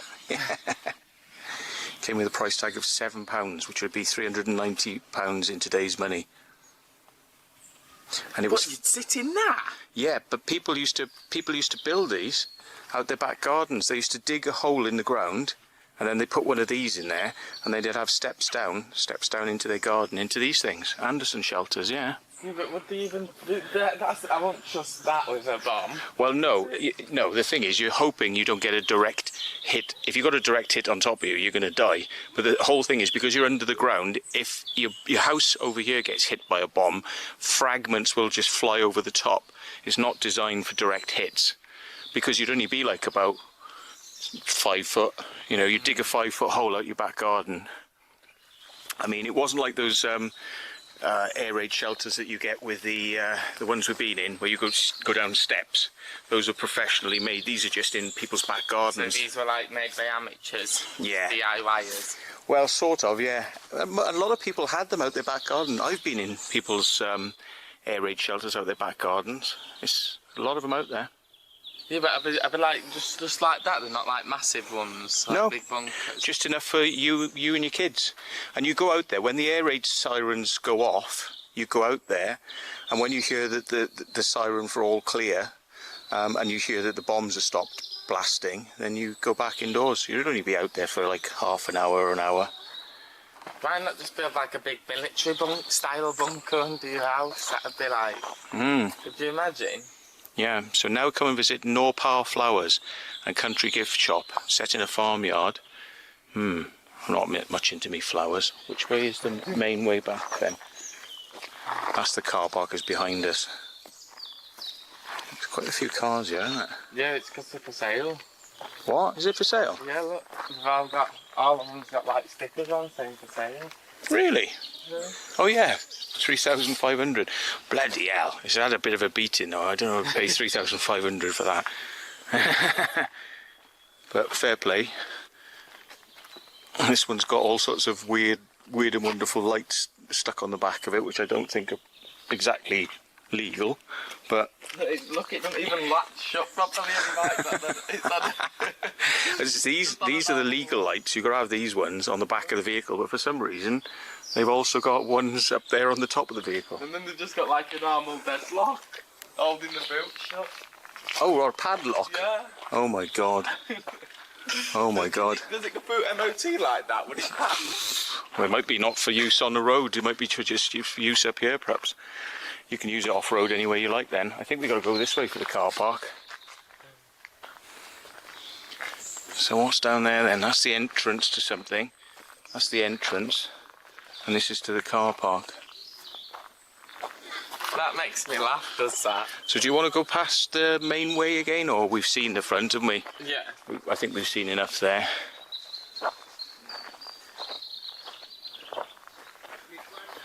Yeah, that's the way that you would have gone down to the bunker. It would have all been in trees like this. So unless you knew it was here, you probably wouldn't have come down here. There'd have been enough fences and things to keep you away. Palisade probably, and various. Even if you knew what it is, it'd be like in itself, it'd be a bit of a nightmare trying to find the way in, because it'd have all been well camouflaged. It wouldn't have been. Yeah. Obvious. Yep. You know, drones didn't exist then, so you wouldn't be able to fly a drone over and go, oh, there's an house there. It'd be, Yeah. you'd have to walk it. You'd have to like get into the site, and then you'd have to walk through the site and hope that you didn't get caught walking through, otherwise they'd shoot you. Because they'd be that paranoid, Yeah. wouldn't they? Oh look, there's a small sign, perhaps, of that might be an emergency escape, because that just out in the middle of nowhere is a bit of a weird one, isn't it? Oh, it could be the sewage pipe. The pressure could go, and that manhole just, with the pressure, flies up, and then lots of shit comes flying out of it. You know? God knows. It's old lights there. Old lights, but now, in addition to the nuclear bunker, they've got this play area, which includes zip wires and rope trees and jungle stuff. So they'll need the money to maintain that bunker, so they'll be adding more attractions to make it more of like a family day out, so the families come and they donate, and then they can keep the bunker running. That's and right. like 20 years ago it didn't have a cafe, but through donations and stuff now they've managed to expand it and get a cafe, and you know. Yeah. So I don't know if it's worth poking my head around the corner of to see these ropes and stuff they've got here, but it looks pretty impressive. But I can't film. I'm not allowed to film kiddies because YouTube don't allow that, so I have to keep people's faces out of it. But let's have a quick look. Let's have a quick look. There you go. Look at all this. Wow. Look at all that. Like you can walk across the tops of these things through the trees, and you've probably got a hook. What we're planning on rolling out to find where the location of drone pilots is. Yeah, but these guys won't have access to that. So, yeah, so it's good night from B-Face. Night? Sorry, we'll try that again. It's good day. Yeah, what am I saying? Good night. Yeah, it's a good day. It's a good afternoon. Sorry, it's good afternoon from Mr. B-Face. Good afternoon! We've enjoyed ourselves in the bunker. You should come along and have a look. It is in pristine, perfect condition. There you go. What he said. It's in very good condition, and it's value for money. Value for money. So check it out, folks. Come down here and have a look for yourself. There's no substitute to actually seeing it in person, so I would well recommend it, and they're very friendly down here. So come and check it out. Right, that's it. So stop recording.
All right.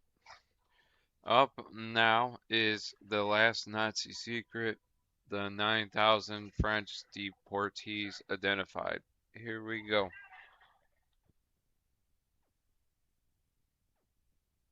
In France to learn more about a very special project here at the Museum of La Coupole, where in 1943 the construction of a large above and below ground bunker was begun. It was envisioned as a self-contained V-2 rocket factory both for production and launch against British targets. The bunker complex was extensively bombed by the British before it could be brought to use. The dome roof is 5 meters thick, 71 meters across, and weighing 55,000 tons alone. Today, here's a museum dedicated to the site's history and that of the Second World War. I'm here today especially to meet with one of the French historians who works here, who spent over 15 years with his team writing a very special book about the 9,000 French men and women who were deported to Germany during the war as forced laborers. He's detailing each individual story. So the project was launched in 1998 to to write the story of each people from France who was deported, sent in the Mittelbau-Dora concentration camp in Germany. This camp is very unknown in the memory because it's a place where the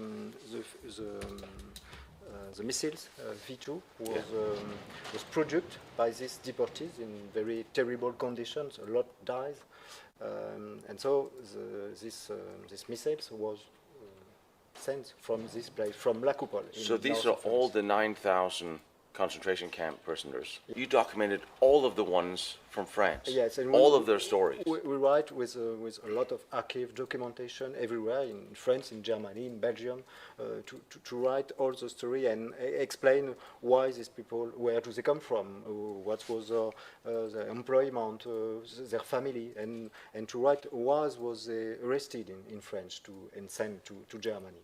A lot of them help some American pilot fought in France during the battlefield, and they was arrested to help this American pilot. So they died in this concentration camp. So it's very important to memorize this part of life. You literally documented the story of 9,000 people that were forced to live, and how many of them died? More than the half, about 60%. 60% of them died.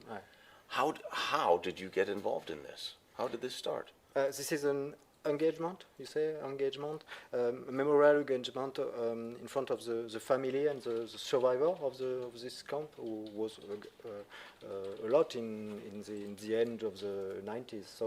So we know today the story of this camp, but we didn't know how many of French people was sent, how many died. So it was important, and for all the family today, there is no sepulture,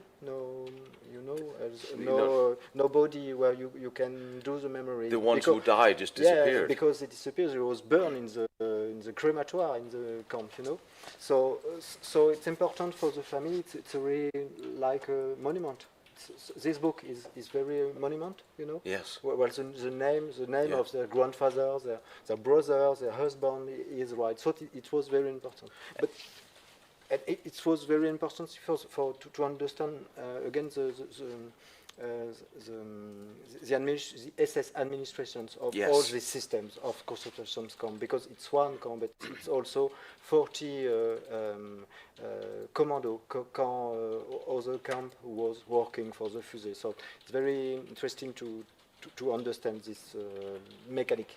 So what happened is they were arrested for different reasons throughout throughout French and Belgium. A lot more of them was resistance in the French resistance or British resistance in France, but some was arrested in military repression very, very large.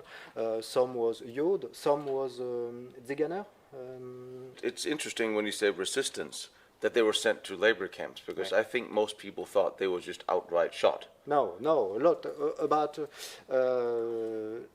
80,000 people, about 10% of women also, were sent from French to concentration camp in German Nazi occupation. So they're taken from, say, France. Yeah. Then they get arrested, they get sentenced in some way. In jail, in French prisons was administered by German occupation. Yeah. And so from 1942 to the end of 1944, they were sent in big transport with by train in all the German concentration camps. So Buchenwald, Dachau. And then they go to a collection camp, and then they get sent to different places to work. In forced labor, and a lot of died on work on forced labor. Yes. So it was, and at Dora Mittelbau, what, some 40,000 died or worked. There was all nationalities. There was about 60,000 people was in this concentration camp, and about 30,000 died in 1945. Dora Mittelbau at Nordhausen was the huge underground rocket production facility that was built into already existing tunnels in Thuringia, central Germany, by enlarging them.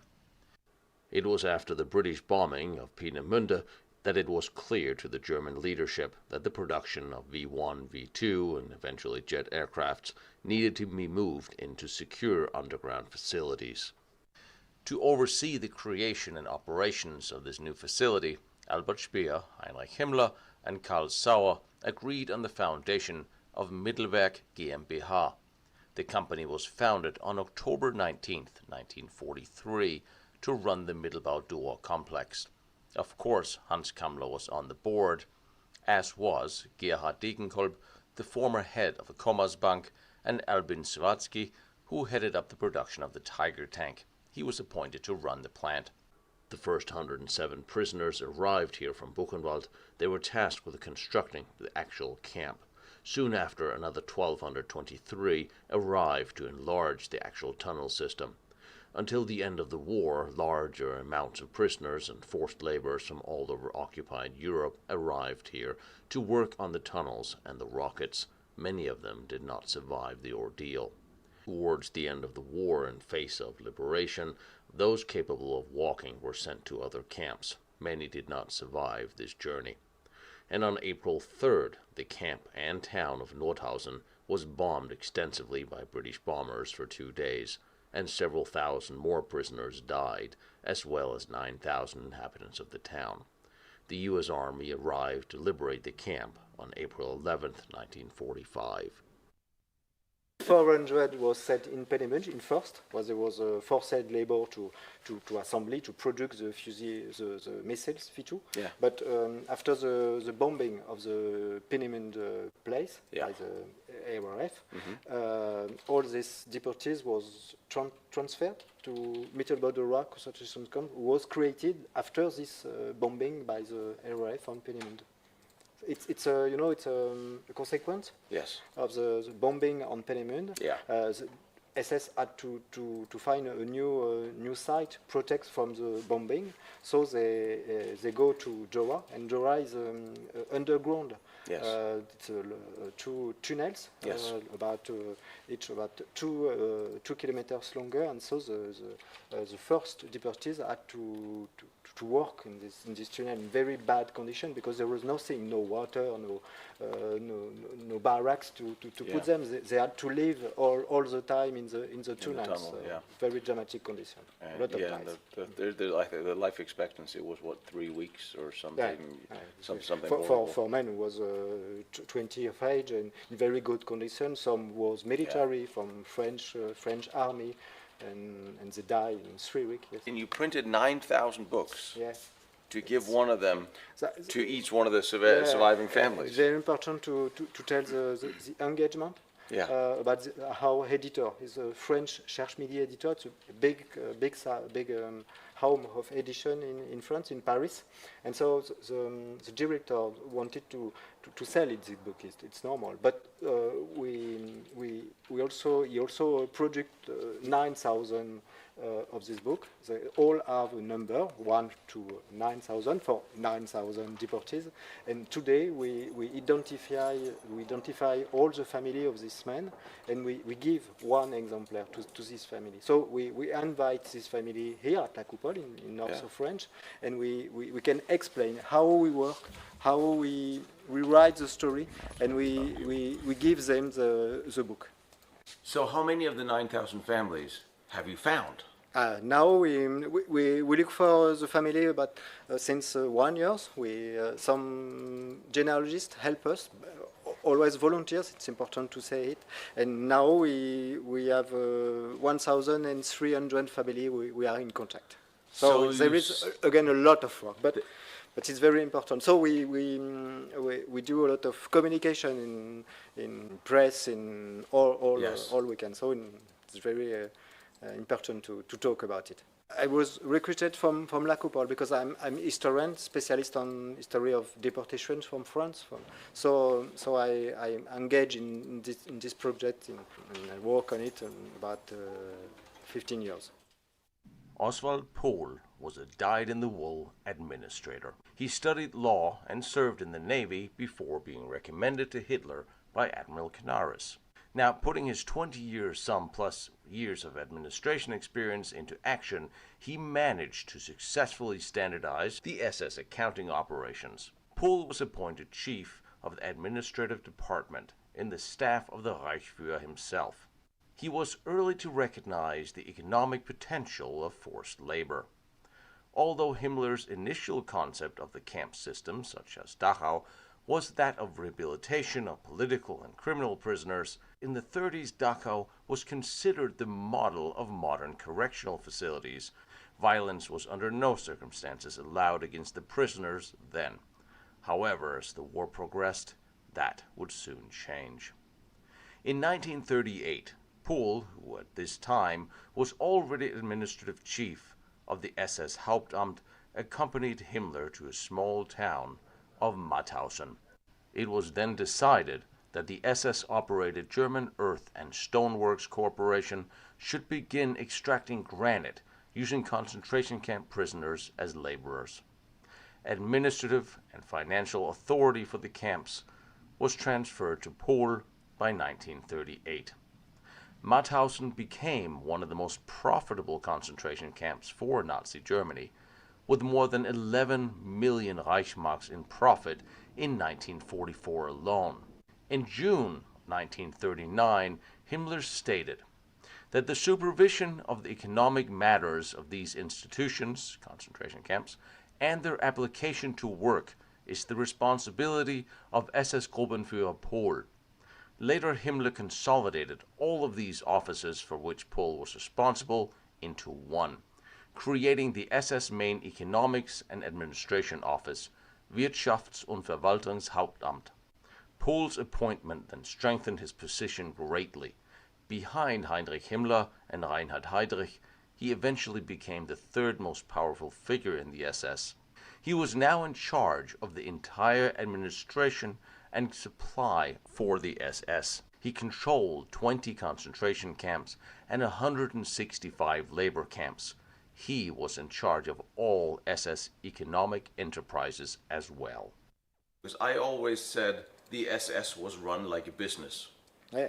They used slave labor to sell their labor to IG Farben, to AG, to others. How did it all work? I think Mittelbauer is a very good example because it's the first concentration camp with very factories, very factories with a name, with inscriptions in factory registers, with a director, a German director of the factory, and in fact all the work is paid to this factory. So there is an economical report important. So, but the life of the people who are to work in this factory don't matter for the so they can make them die in 2-3 weeks and make another come from Buchenwald, from French, and they can replace all the time these people.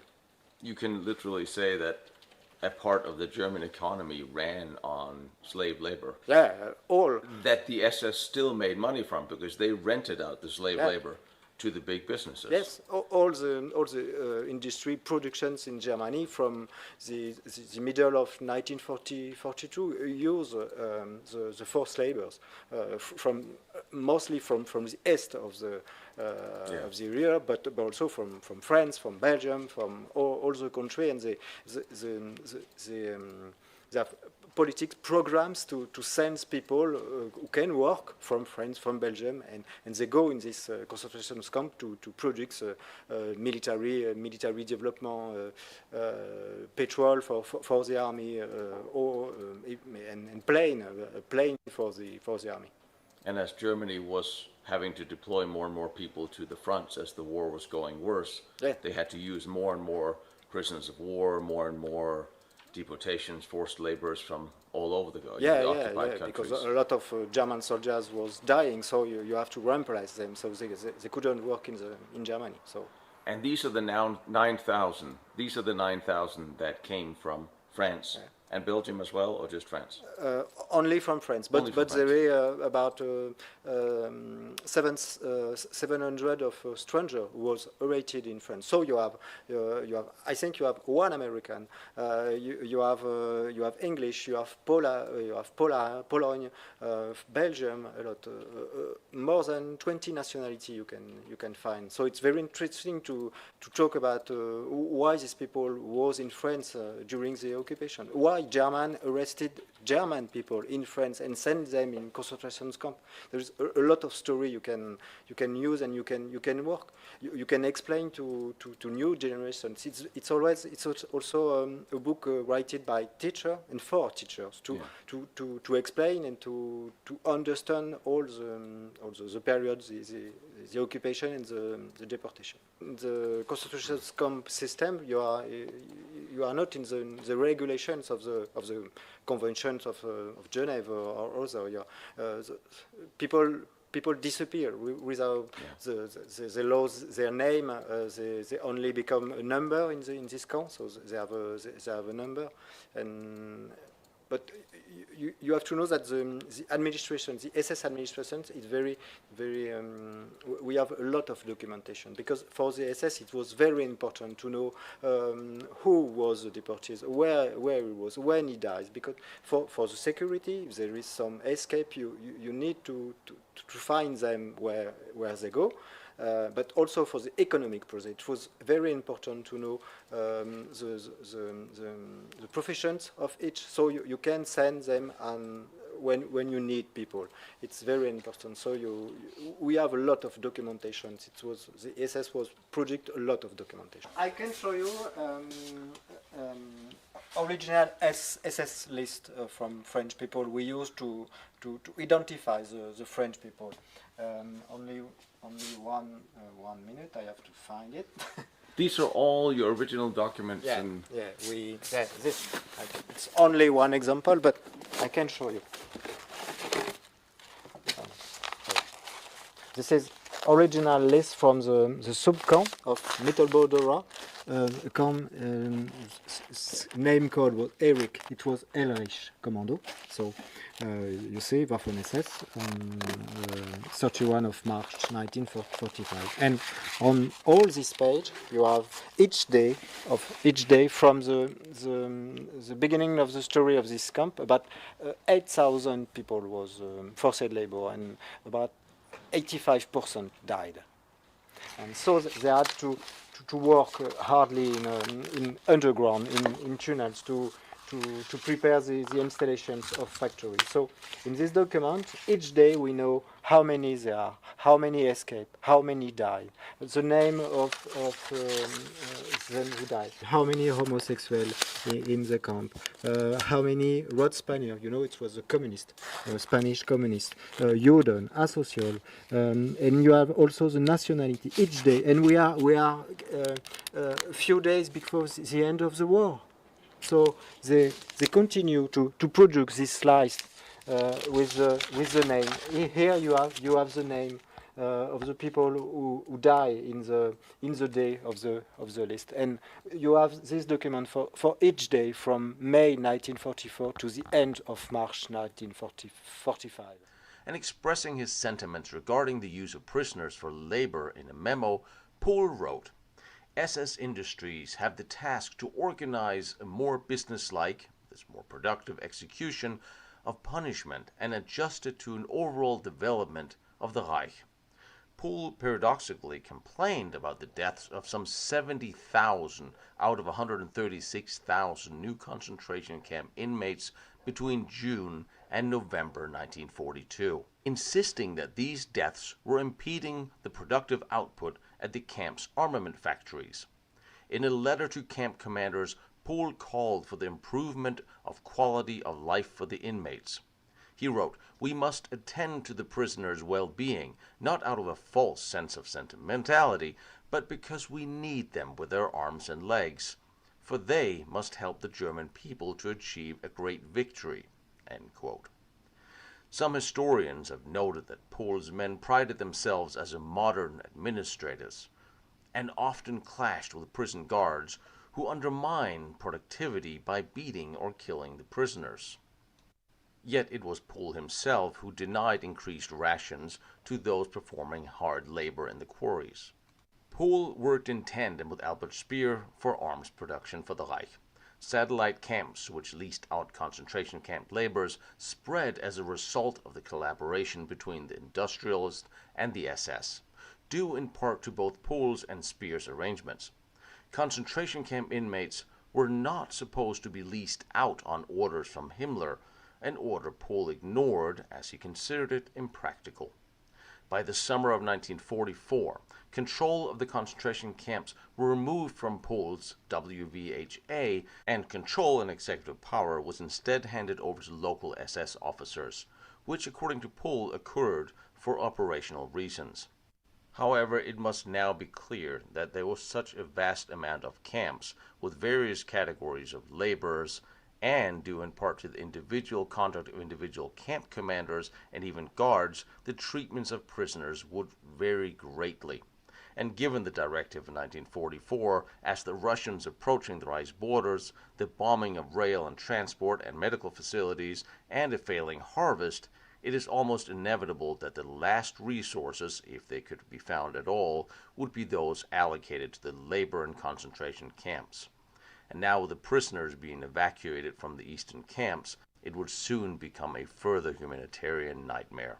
And it was in this world the 9,000 French deportees found themselves. But when the American troops arrived, all the 4,000 deportees was away because the SS takes them in the death march in transport, and a lot died during this period. And only a few part of them was liberated by American troops. Forces labor, prisoner of war, Russian, women work here, and a lot of French forces labor, but no deportees. There was no with the uniforms as deportees. So who did work here, and what did they do? How did this start? This bunker was built by forces labor, but a lot French. It was the requisitions in French about men who was young and could work, and so they were not sent in Germany like a lot, but they was sent to build this big bunker from 1943 to the end of 1944. So you said you had women that was working here. Yeah. To me, this looks like a lot of very heavy, hard labor, pouring cement and rebar and digging. What did the women prisoners do? We know by testimony a lot. We don't have a lot of archive documentation about the constructions of La Coupole, of this bunker, because it was a secret project. That a lot of documentation was destroyed. So, but we know we have some part of the story, and we know by testimony there was a Russian woman who maybe for the food in the kitchen to. We know that about 800 forced labor was working here, and some of them die, but they often they die during the airplane attack of the RAF on the side to bomb the bombers. So what do we have here? We have this enormous reinforced dome for the V-2 rockets that was built into an old chalk mine. Right. What did they finish here? No, the site never be used by German.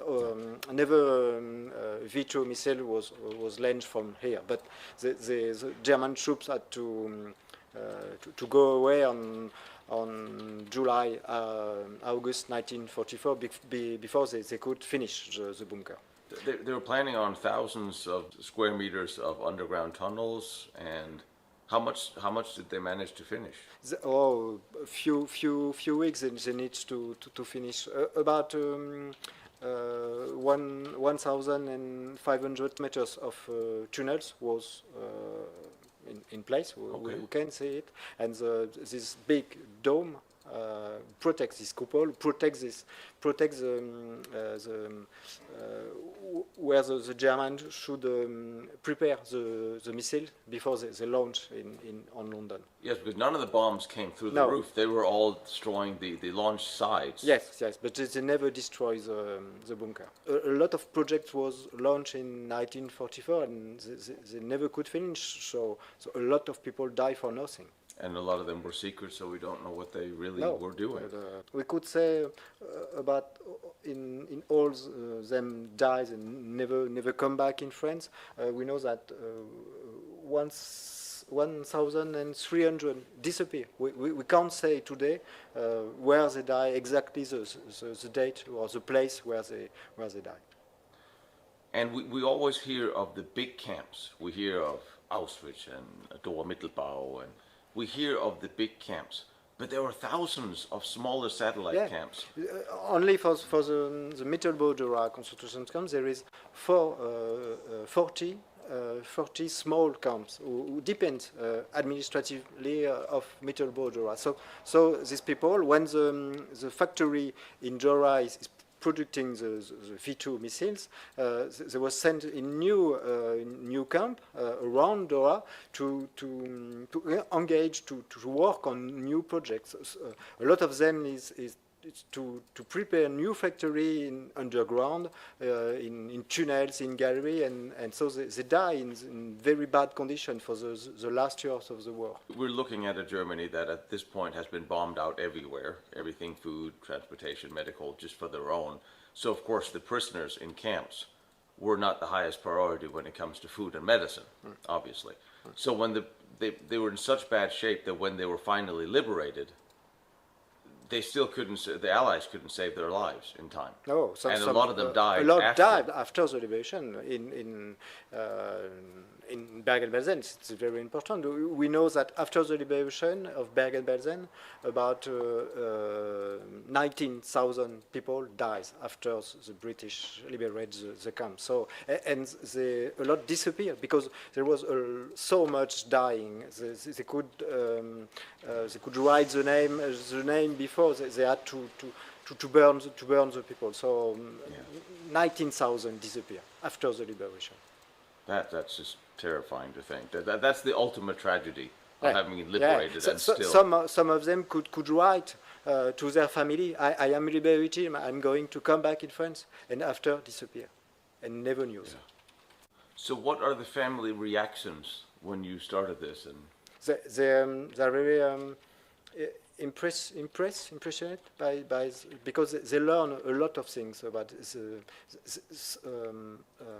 all the time. They don't know the story of their grandfather, of their father. They know they were resistant, they know they were deported, but we could find all the date where there was transfers, when sometime when they go in the how to say, in the reviers, it was the place where you with the medical in the camp. Yeah. We know when they go, when they die. So sometime 80 years after, we can tell them the really place and the really date where the man dies. So it's very important today for them.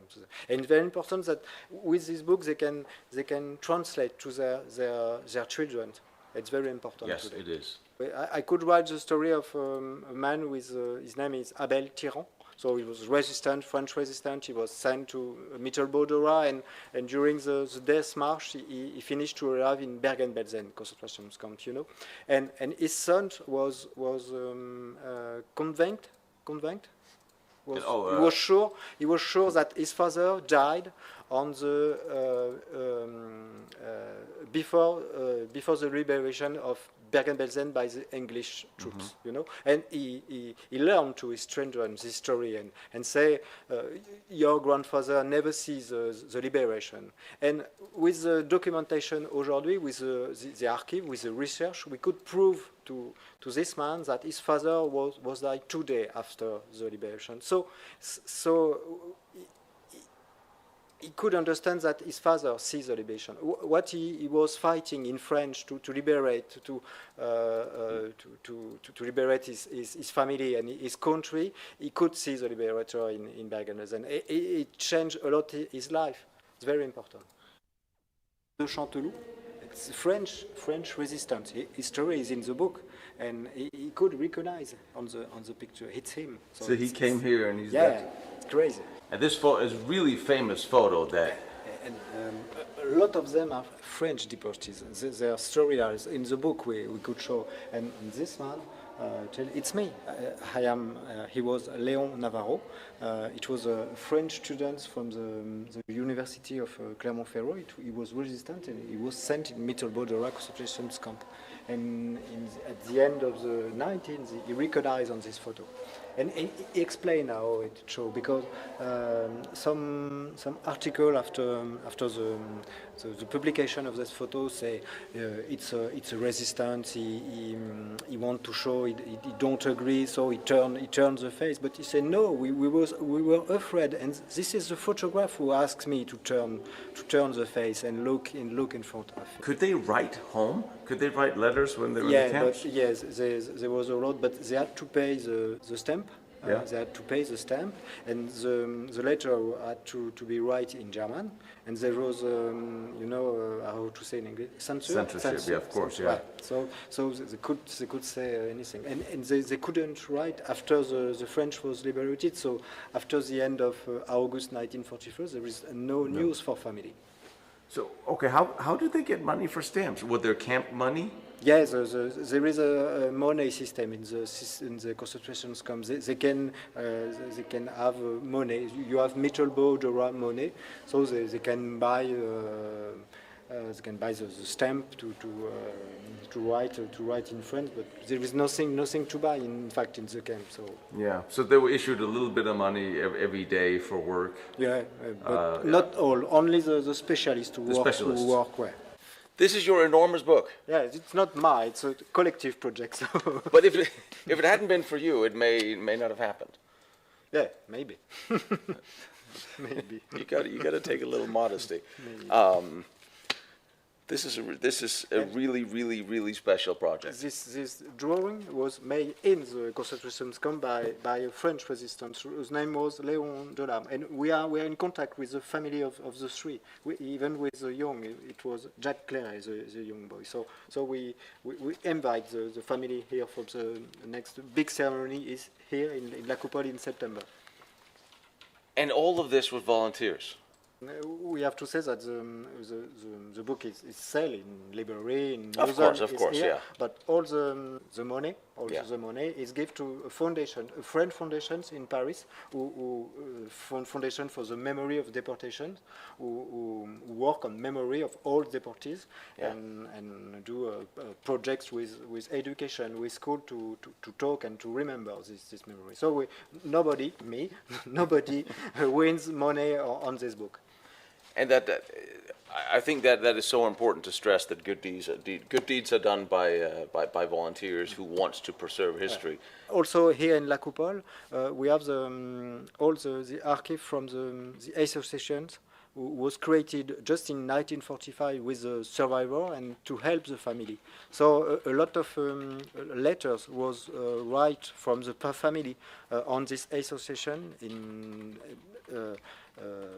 1945 in July, very quickly after the end of the war, to have information about their father, their husband, their grandfather. So we have letters. See, that's amazing that they started organizing already immediately after, because so many other camps, especially in the East, they just disappeared and went home. This association is here to help the family to make them in contact, in relation with survivors, so they can show a picture and say, did you see my husband? Did you see my grandfather? And do you know where he is? So.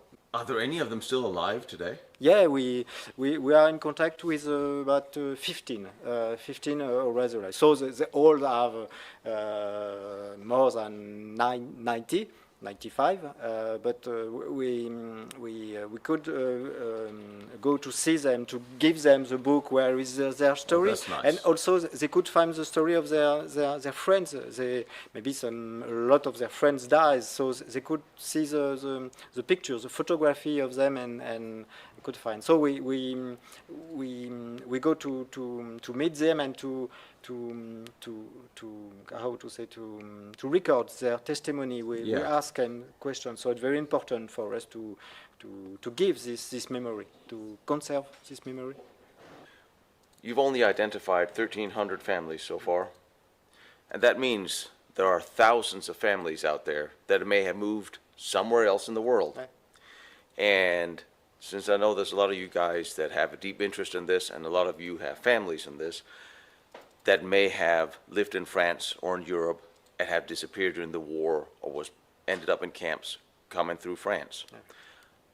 I want you to all start reaching out to those family members, and if you think your family or your grandfather or great-grandfather or grandmother was arrested and deported from France, please get in touch with this man and see if we can connect a book and a story with the family, because a lot of them moved probably to America, a lot of them immigrated to America, and since the book is in French, how many 9,000? How many pages? 1,000 pages?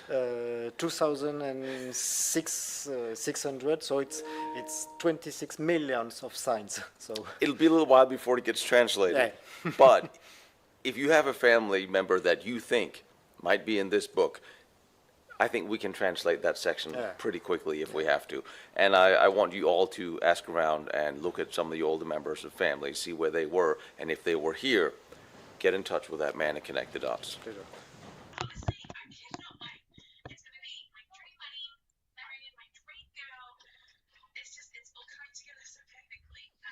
All right, up now is Military Veteran Archives. 2,000 feet underground. What are they hiding at Dulles Base? Here we go. Remember to hit that like and subscribe. And also, I'd like to thank people who donated. Thank you. Hopefully, I'll be able to do some more explores soon.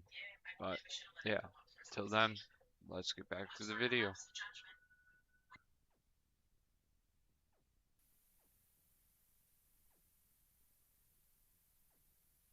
For 45 years, I kept the oath. The non-disclosure agreement, the threats, everything. I was 23 years old, fresh out of the Marines, top secret clearance with special access program approval. They said I'd be guarding advanced research facilities in New Mexico. They never said what I'd be guarding them from. Level 7 of Dulce Base, 2,000 feet underground. 7 levels of classified operations beneath the New Mexico desert.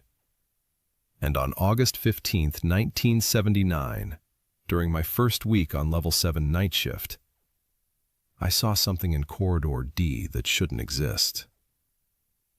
Standing in full U.S. military uniform, with golden reptilian eyes, and it looked directly at me, threatened my family, made me sign documents that could send me to prison for 20 years if I ever spoke.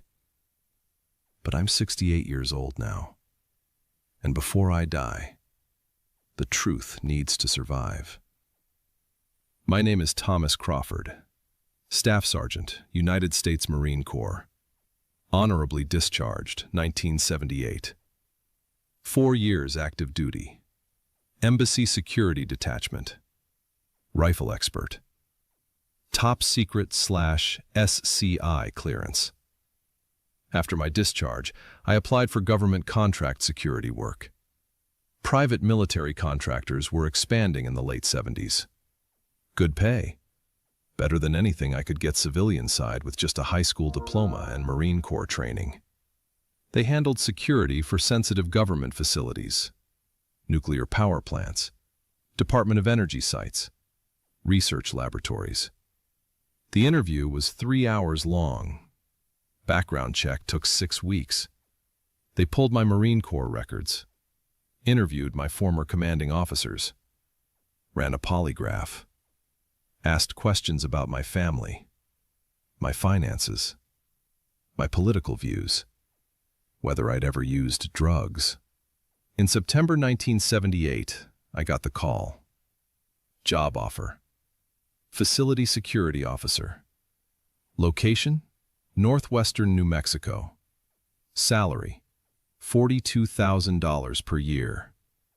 That was double what I'd made in the Marines. But there was a condition. Before accepting, I had to sign a non-disclosure agreement. 25 pages of legal language, essentially saying, you will see things. You will never talk about them. Violation equals 20 years federal prison plus $250,000 in fines. I signed. I was 22 years old, needed the money. Figured I'd be guarding some boring Department of Energy laboratory. They flew me to Albuquerque. A Wackenhut representative picked me up at the airport. We drove north for 3 hours, through Santa Fe, past Taos, into increasingly remote terrain. The town of Dulce, New Mexico is tiny. Population maybe 3,000 people. Mostly Jicarilla Apache Reservation land. High desert. Mesas and canyons. Middle of nowhere. We didn't stop in town. Kept driving another 15 miles into the desert, to what looked like a small industrial complex. Chain link fence. Guard shack. A few low concrete buildings. Very unimpressive from the outside. The guard at the entrance checked our IDs against a list. Waved us through. We parked near the main building. Plain concrete structure. No windows. No signs. Just a single steel door with a card reader. Inside was a reception area. Sterile. White walls. Fluorescent lighting. Like a hospital. A woman behind bulletproof glass checked my credentials again. Took my photo. Issued me a badge. T. Crawford. Security. Level 1 to 3 access. Then they took me to an elevator. Not a normal elevator. This thing was massive. Could fit 20 people easily. And it had buttons labeled L1, L2, L3, L4. That's when I realized this wasn't a surface facility. This was underground. We descended to level 1. The doors opened to a long corridor. More white walls, more fluorescent lighting, but also armed guards in full tactical gear. Scientists in lab coats hurrying past. Heavy steel doors marked restricted access.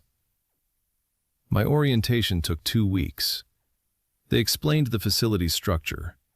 Level 1, administration, personnel offices, communications center, cafeteria, medical. Level 2, research laboratories, mostly classified defense projects, biological research, chemical weapons analysis. Level 3, engineering and maintenance, power generation, life support systems, water recycling. Level 4, secure storage, classified materials, biohazard containment. And then they stopped. Didn't mention anything below level 4. When I asked, my supervisor said, "You don't have clearance for that information." My job was simple. Patrol assigned corridors, check access points, verify credentials, report anything unusual. 12-hour shifts, 4 days on, 3 days off. For the first 6 months, I worked levels 1 through 3 exclusively. It was boring. Watching scientists work in labs I couldn't enter. Escorting delivery personnel. Writing incident reports when someone's badge stopped working. Even on the upper levels, heavy steel doors that required 3 separate security checks to open. Corridors where the lighting suddenly changed, shifted to red. Sections where cameras were everywhere. Hallways where you'd hear sounds, mechanical humming, that seemed to come from below. And sometimes, late at night during skeleton crew shifts, you'd see people, scientists, military personnel, coming up from lower levels, looking exhausted, shaken, like they'd seen something that disturbed them. Nobody talked about it. You learned fast. Don't ask questions. Don't discuss what you see. Do your job. Go home. Forget everything. My supervisor called me into his office, said my performance reviews were excellent, said I was being considered for expanded access, levels 5 through 7. I didn't even know there were levels 5 through 7. The briefing took 3 hours. New non-disclosure agreements, more legal documents, more polygraph questions, more threats about what happens if you talk. Level 5, they explained, advanced biological research. Level 6, joint operations coordination. Level 7, special containment and liaison. Those descriptions meant nothing. Pure bureaucratic language, designed to mean nothing. They gave me a new badge, purple stripe instead of blue. T. Crawford, Security, Level 1 to 7 Access. August 15th, 1979. My first Level 7 assignment. Night shift. 2300 hours to 0700. Corridor patrol. Levels 6 and 7. I took the elevator down, past levels 1, 2, 3, 4, 5. The deeper you went, the more oppressive it felt.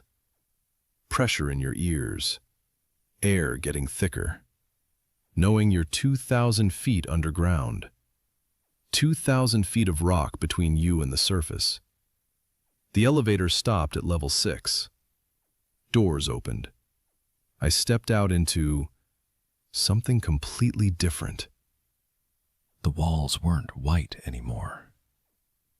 They were dark gray, almost black.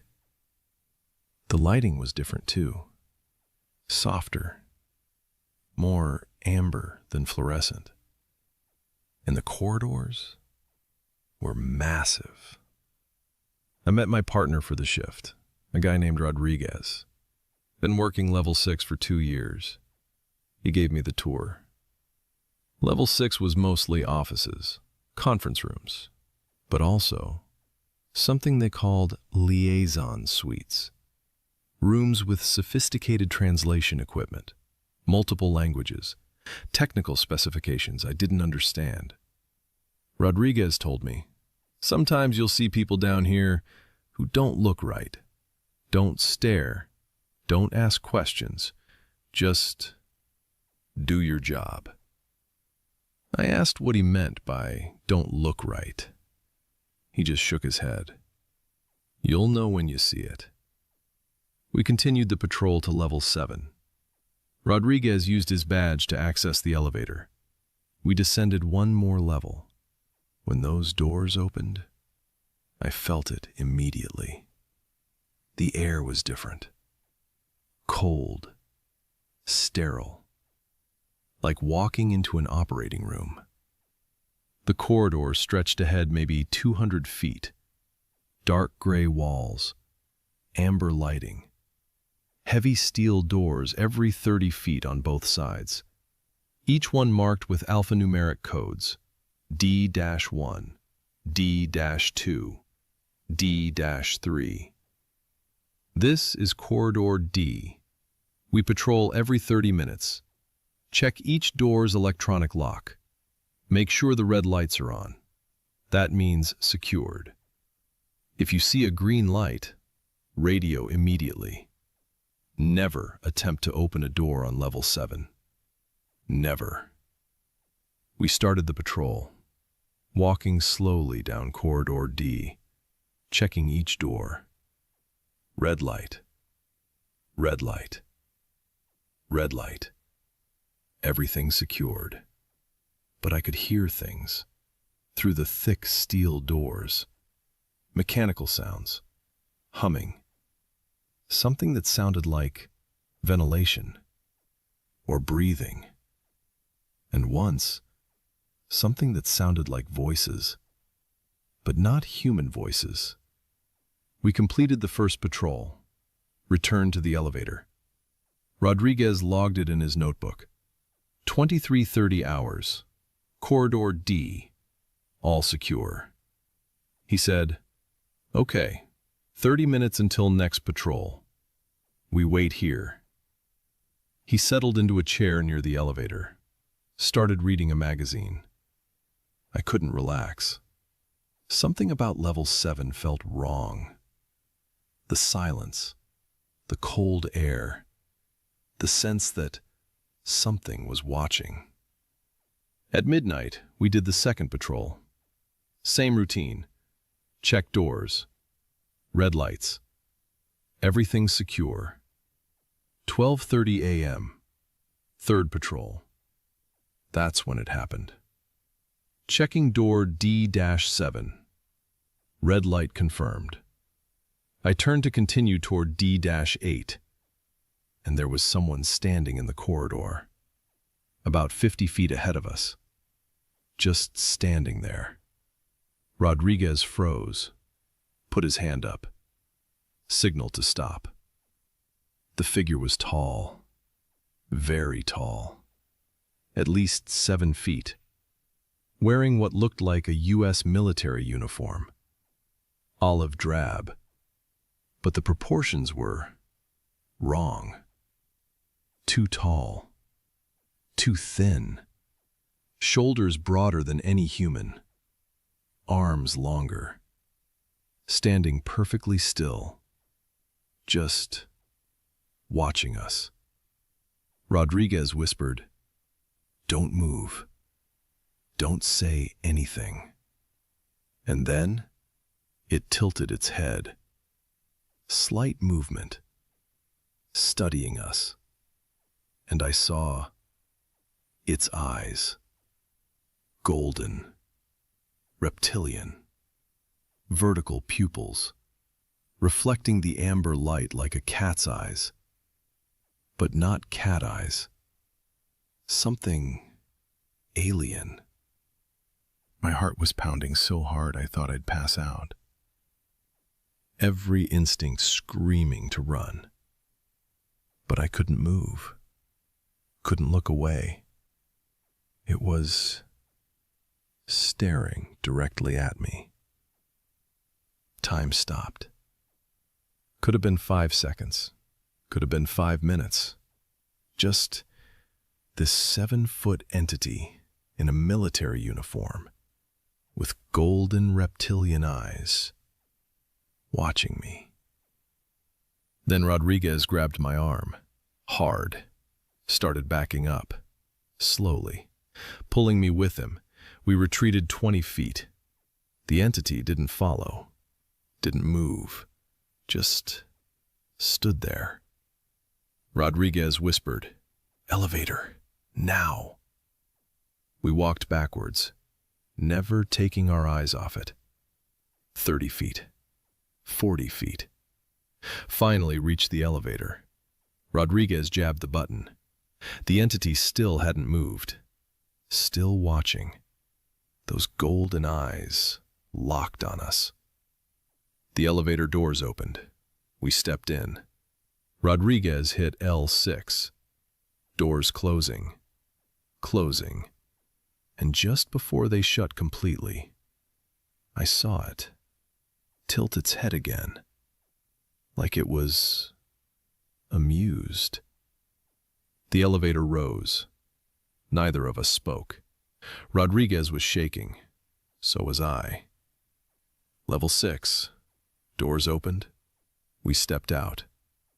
Rodriguez immediately went to the security phone, called his supervisor. I only heard his side. Level 7, Corridor D. We had a encounter. Affirmative. 7 feet. Military uniform. Yes, sir. Eyes confirmed golden. Understood. He hung up, looked at me, said, "Supervisor's coming down. We wait here. Say nothing to anyone else." 20 minutes later, a man arrived. Never seen him before. Civilian clothes, but moved like military. Carried a briefcase. He took us to a conference room on level 6. Recorded interview. Asked us to describe exactly what we saw. Every detail. Height, clothing, eyes, position, duration, behavior. Took notes. Asked the same questions 3 different ways, looking for inconsistencies. Then he opened his briefcase, pulled out 2 documents. New non-disclosure agreements, specific to this incident. He read the key paragraph aloud. "You will not discuss this encounter with anyone. Not your family, not your friends, not your fellow security personnel, not your spouse. Violation of this agreement will result in immediate termination of employment, criminal prosecution under the Espionage Act, and potential imprisonment of up to 20 years. Additionally, witnesses who violate this agreement may face civil penalties, including fines up to $500,000. The government reserves the right to take all necessary measures to ensure operational security." All necessary measures. That phrase haunted me. What did that mean?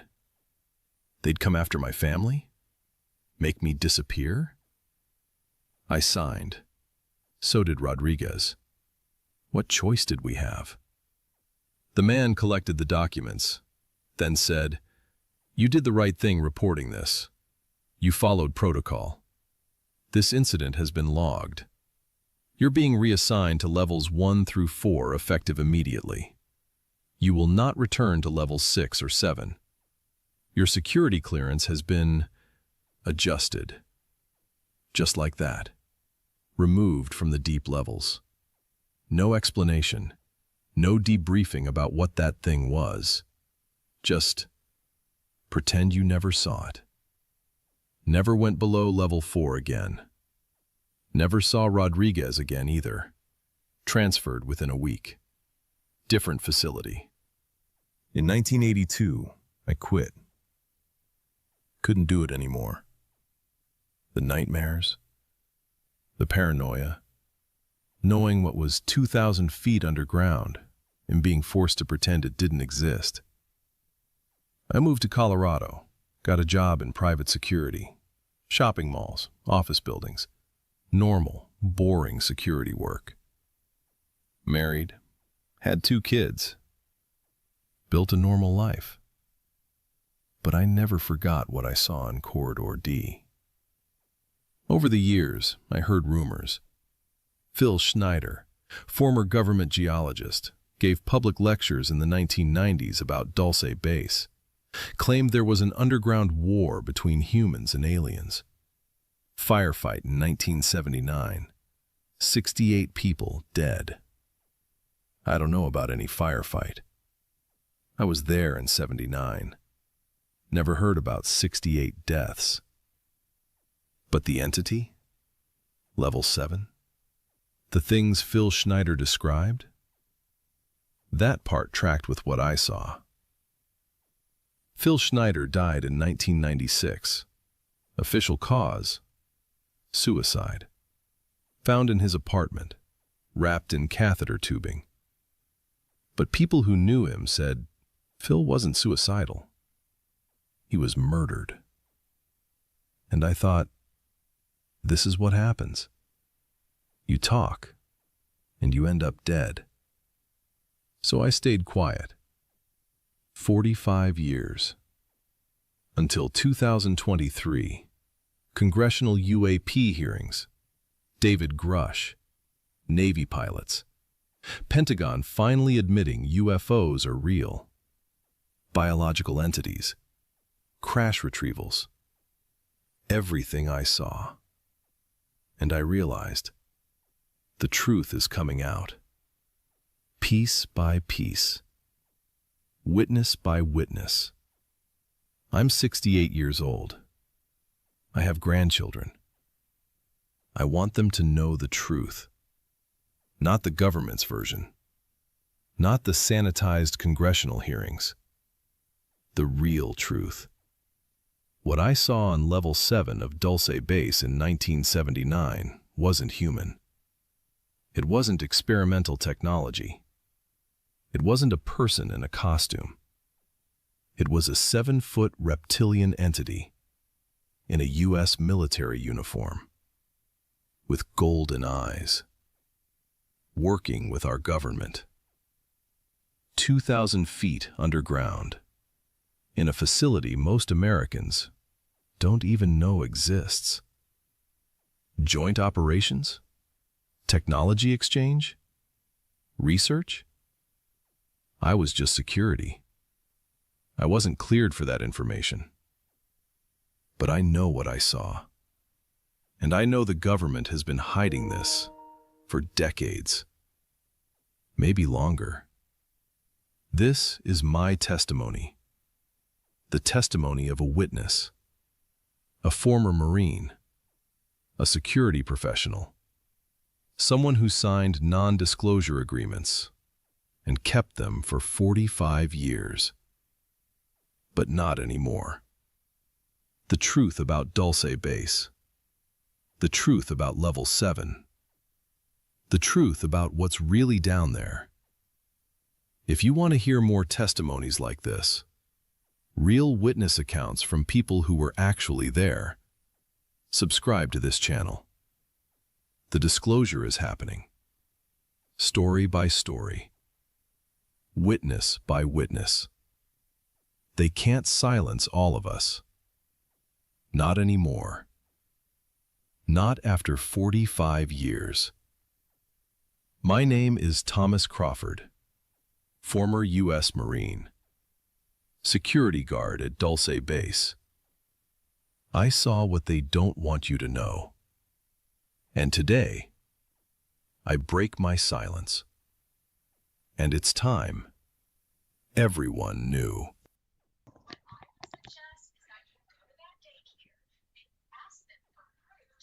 All right. Oop. Is it working? There we go. All right. Up now is exploring with fighters. What lies below our feet in Manchester underworld, Forgotten City? And then the last video is Drew builds stuff, making my shop into a tropical paradise for a week. Full build. Oh, here we go.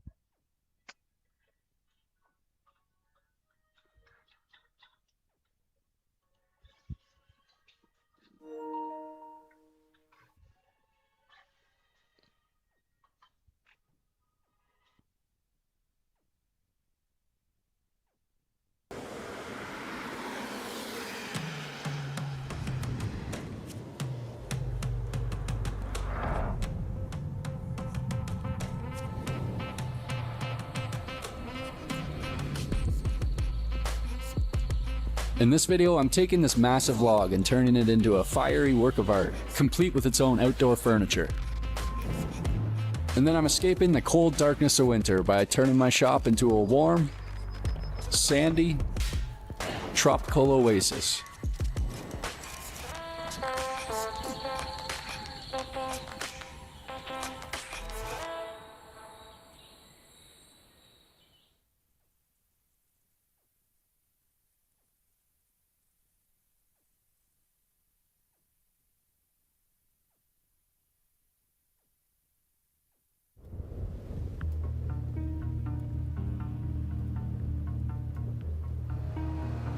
So to start off this build, I have this log that's been sitting outside my dad's shop for a few months. It took me a little while to find a log like this. I basically needed it as wide and as straight and symmetrical as possible. After talking to a few places, one of my friends had one of these ash logs sitting in the yard, and it was about as straight and good as I could find anywhere. And it only cost me a few $100.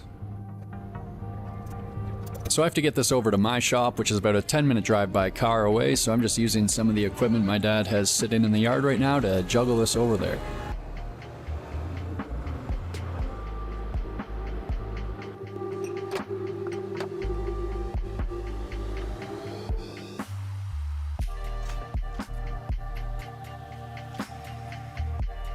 So I have this set on some 5x5 beams, and I'm just putting some blocking on both sides of the log just so this doesn't roll away. And then I took a crappy little low pressure washer just to give this a good rinse off.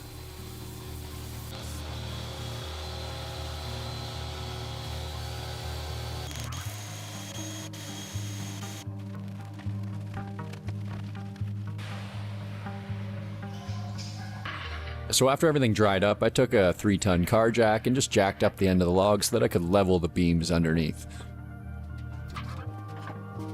Once the log was sitting level, I could use this laser level to draw my cut lines at each end of the log. This took a little bit of tinkering and really just eyeballing to get these ends both parallel to each other and perpendicular to the log. Luckily, it is a really big log, it's almost 28 inches wide, so a little bit of inconsistency isn't going to be that big a deal. But now I'm ready to cut off these ends.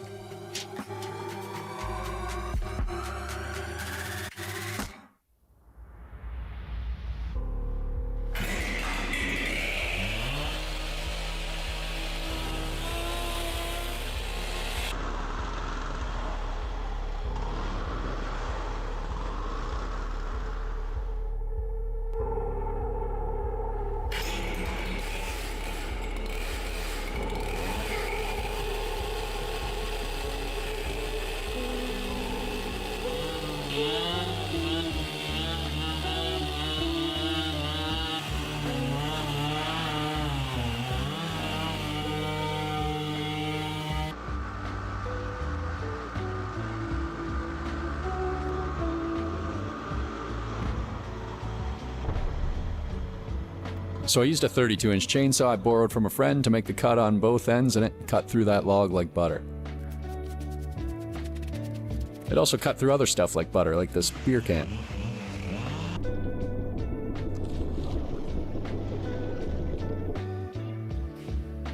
So now I'm making up the legs that are going to hold this log. So I have this 2x4-inch by 1/8 inch thickness steel tubing. And I'll just be cutting this tubing with some 45-degree angles to basically make a square. So with my cheap and handy chop saw, I just set the fence with a 45-degree angle using my square, and then started cutting through my tubing.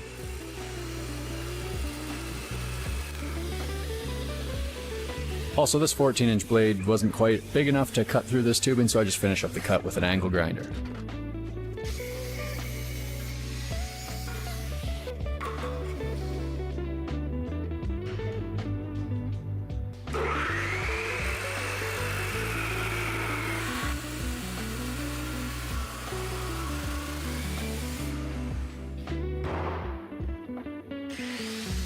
With all the cuts made, I just use an angle grinder to clean up the edges and also grind away any inconsistencies so that the 45 degrees fit together as nice as I could make them.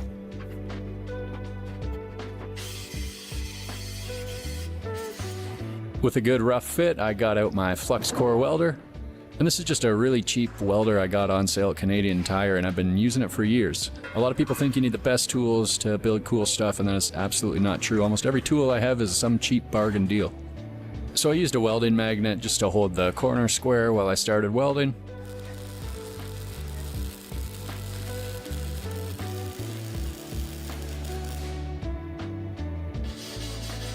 And then I just went around the frame completing the welds. I'm not the world's prettiest welder, but I can weld fairly structurally, and that's really all that matters, because I'm going to grind these down anyway.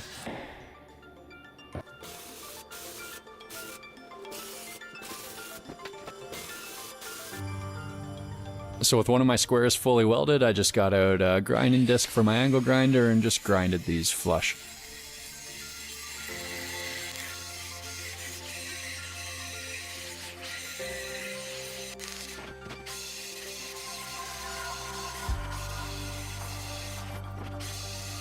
So I based the size of the square off the width of the log, so I'm just measuring this up again so that I can make one little piece of steel that goes right on the bottom portion of the square and basically holds the log up so that I don't have to suspend the full weight of the log with just a threaded rod or some bolts. It'll actually just be resting on this steel piece and have some bolts just to keep it from falling off. So I cut up a custom sized piece for each end, and then I just trace the end of this onto another scrap piece of steel and cut out this portion just to have a plate so I can cap this end.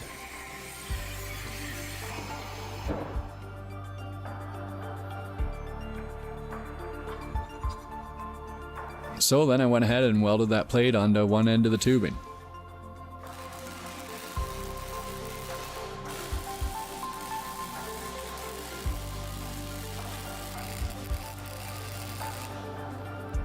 And gave it a good grind with my angle grinder. So this piece is going to sit right in the middle of the bottom section of my leg, and I'll just weld it into place right there. Like I said before, I measured this to make it a custom size so that when the log's sitting on top of this, it'll be suspended right in the middle of this opening of the square. Now that's one leg fully constructed, and I'm just going to take a 120 grit sanding disc in my angle grinder and just go over the entire thing with this sanding disc. This will get rid of any final imperfections and rust and just make it smooth to the touch and accept the paint a lot better.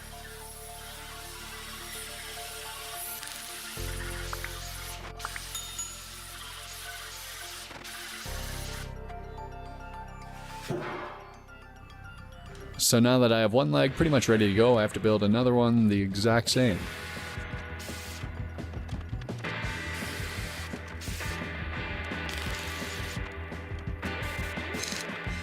And now with both of these done, before I take them over to paint, I'm just going to flip them onto their side. And then measure out the center point and drill through a pilot hole with a small drill bit.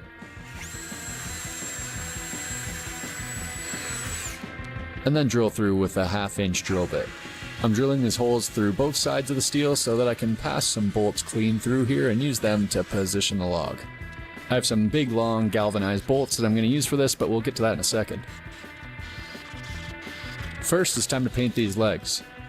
So I just have some regular trim-clad primer, and I'm first going to prime the steel. I did a few really thin coats of primer, and you can actually get a really professional look even just with this regular trim-clad spray paint. Really, all you have to do is just know that it's going to take you a few coats, and that way you don't overload the paint and get a bunch of runs. This stuff dries up pretty quick, so you can do another coat like 10 minutes later.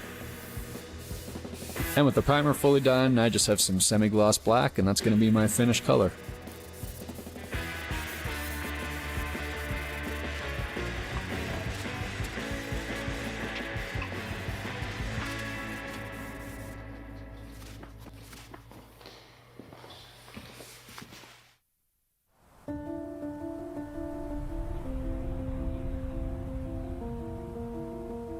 So at this point in the build, I actually took a week to go to Sedona, Arizona, and I know what you're thinking. I didn't go on this vacation, so who gives a shit? And I agree, I'm not going to talk about it a ton, but some of the drone footage looks so good that I just had to show it to somebody. So here's some of it. You guys are really the only people that think what I do is awesome, so let me know in the comments below if you want more outtakes of just my regular life in these videos. And now back to reality. So before I install these legs, I'm just drilling a hole in the bottom and then installing these rubber feet. You also notice I drilled a weep hole here before I painted. That's just to let any water out that happens to make its way inside of the steel tubing. So to install a leg, first I jacked up the log with the car jack, and then I just slipped the leg over the end and let the log rest down on that pedestal I welded on. Then I spent a good amount of time measuring and making sure this was as square to the log as possible and that the log was shooting right down the middle of the square. So now I have these 1/2 inch by 10 inch galvanized leg bolts. So first I took a 1/4 inch drill bit and just drilled a pilot hole for this bolt.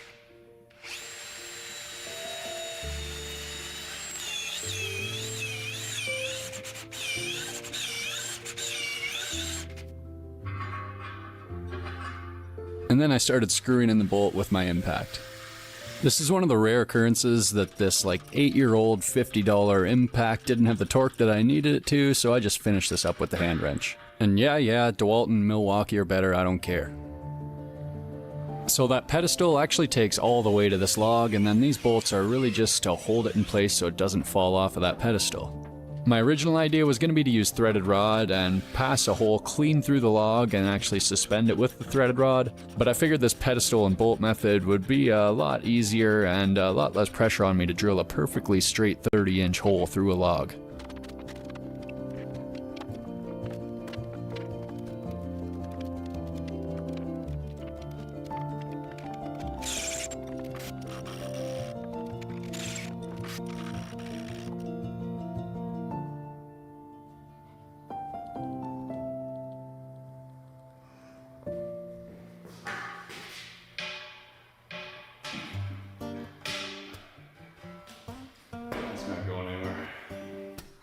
So now it's time to give this log some fire.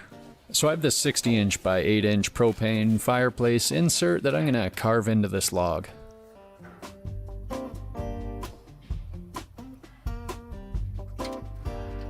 So after getting the piece as centered as I could, I went around with a permanent marker and just traced the outside cut edge.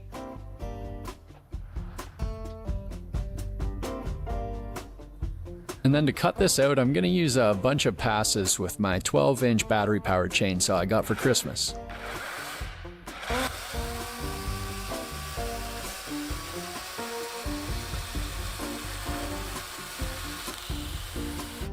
A gas-powered chainsaw would probably make this process a lot quicker and easier, but this little electric thing cut it through it actually surprisingly well.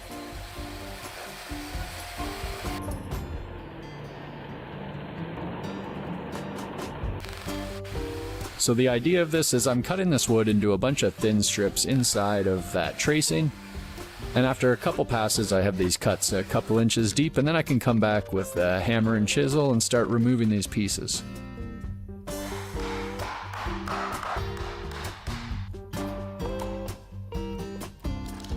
The first couple are always the hardest to get out, but after that you have a little more room to work and you can pop the rest out fairly quickly.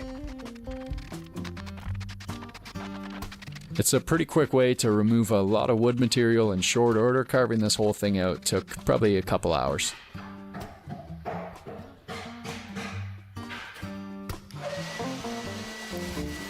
So after my first pass of chiseling, I did a rough fit with the insert just to make sure we were on track. And then I started doing the exact same thing again just to deepen up this trench.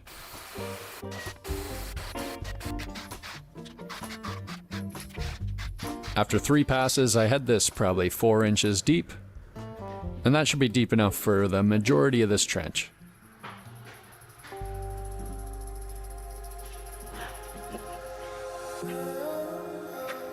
So now I want to level out the rim to make the insert sit more flush with the log.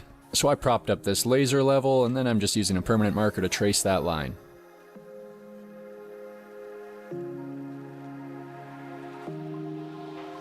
Now I'm going to use a sanding disc on my angle grinder, and I'm just going to go around sanding down this edge until I have it flush with that permanent marker line.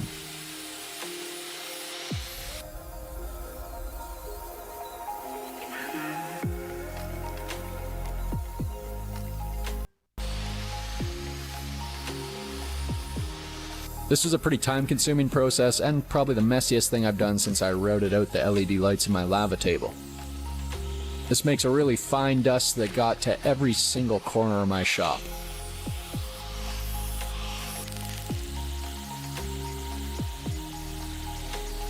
But after probably 45 minutes or so of sanding this down, I have a pretty flush fit with that insert now.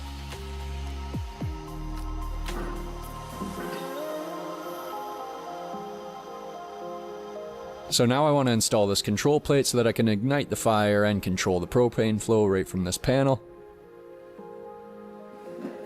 So I marked out its positioning, and then I'm just carving this back in with the 12-inch chainsaw so that there's basically just like this thin plate of wood that this mounting plate will be mounted onto.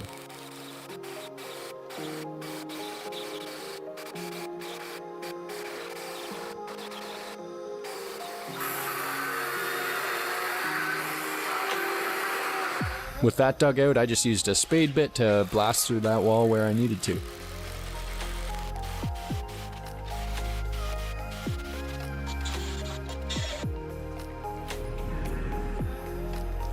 Then with a quick leveling of the bark, that mounting plate sits on here pretty flush. One last thing before we install the insert, I have this 1" by 30" ship auger bit that I was actually going to use to drill through the threaded rod when I was planning to do that. But now it's going to work perfectly to drill some holes through this log for ventilation and to pass the propane line through. So I just used a good high torque impact and that ate through this pretty quickly. Now the tough work on this log is done and I'm just going to prepare this insert for install. So these inserts come with specific directions per model, so I'm not going to go into a ton of detail, but basically I just installed the provided fittings in the order they said. I also installed the spark igniter,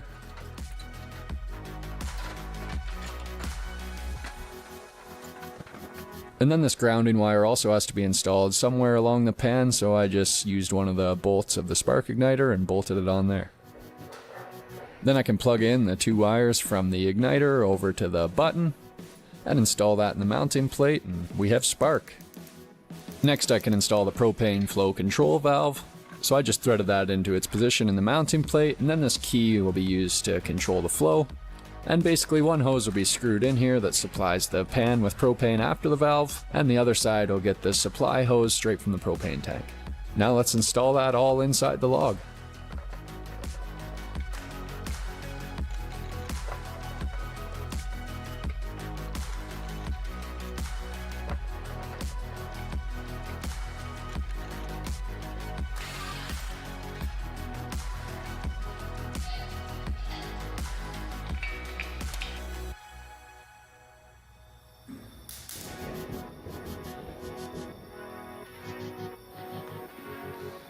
Just a couple finishing touches before this fire log thing is fully done.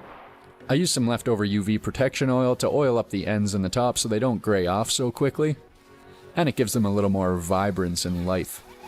By the way, this oil came from my tiny house exterior build video, and there's a ton of people asking me when I'm going to be working on that again, and once this video's out, I'll be starting the interior of that. And finally, I added in some amber colored fiberglass.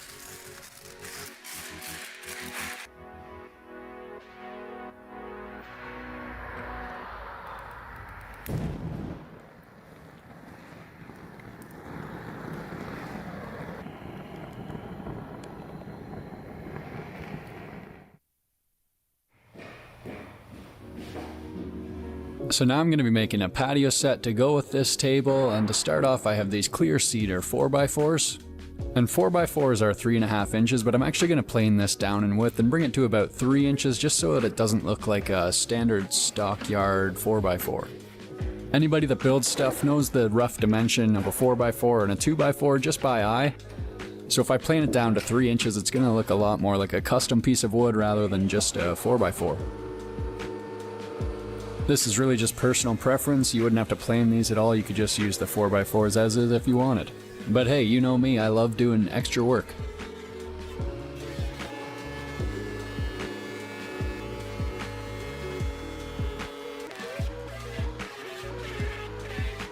So after probably about 12 passes with the planer rotating it on each pass, I had the 4x4 down to a width that I liked, which was right at about 3 inches. And now I just have to do this to the 11 other 4x4s.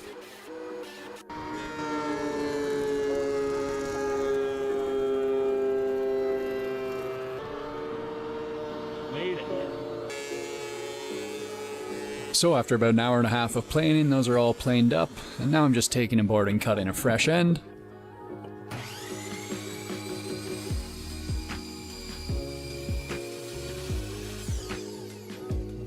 And then I'm measuring out my first piece. So this piece is going to have a 45-degree angle, so I adjusted my miter saw. And then I just started a little bit outside and inched up on that line to complete a perfect cut.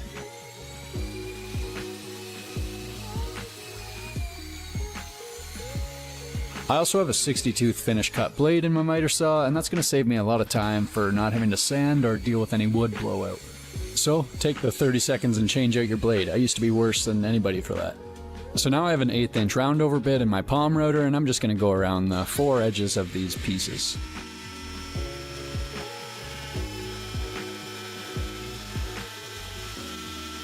This is barely any round over at all. It's really just an alternative to a hand sand edge, but it looks a lot more consistent and professional.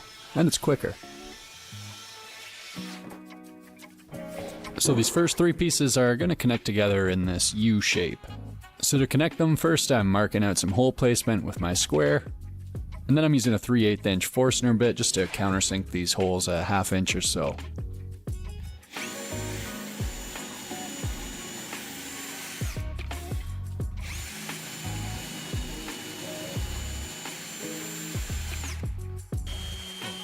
And before joining them, I gave all the pieces a good sand with some 120 grit.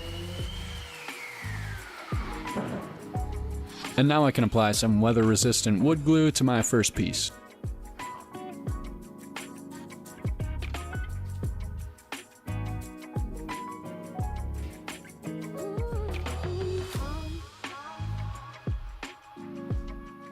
To fasten these rigidly and really clamp down the glue, I'm just using some 3.5 inch number 10 deck screws.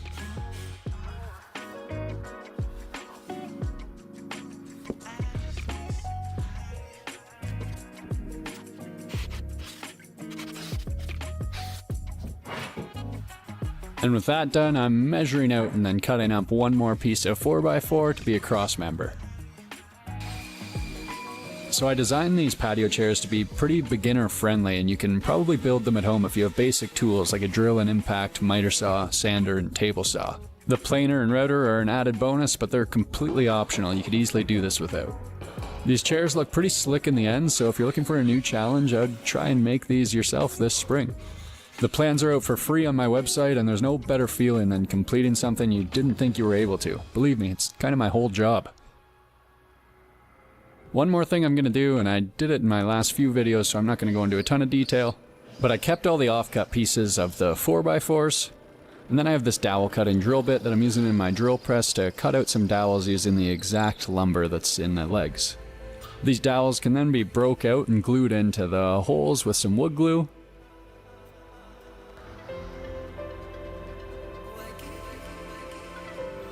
And I used a little bit of extra sawdust just to fill in the gaps.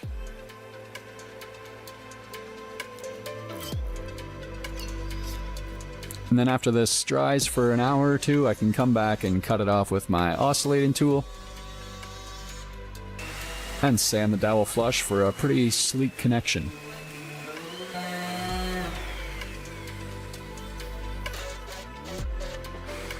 I just love the look of no exposed fasteners. It takes quite a bit more work, but in the end it looks a lot more like a high-end project, which it is.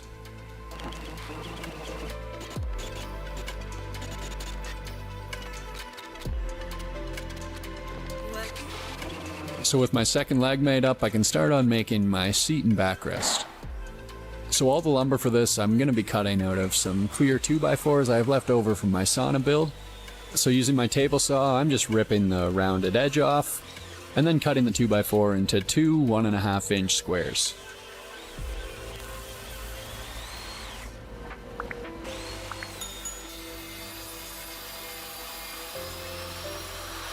These are now just essentially clear 2x2s. And after I have a bunch of them cut up, I can start assembly.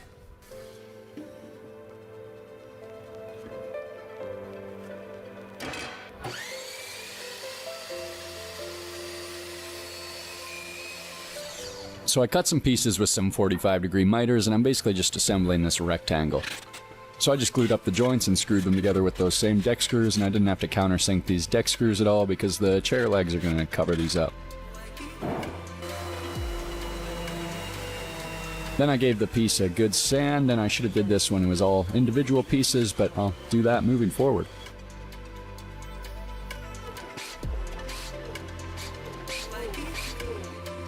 Then I cut up a bunch of these same length 2x2s and sanded them and routed them so they're ready for install.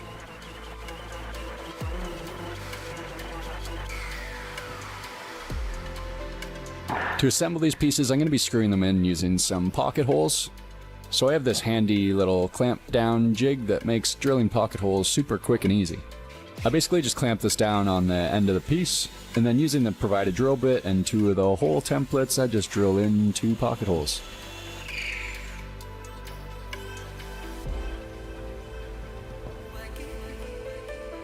Easy as that. And I did this to both ends of all of these pieces. Now I just marked out some even spacing and started screwing these pieces into place.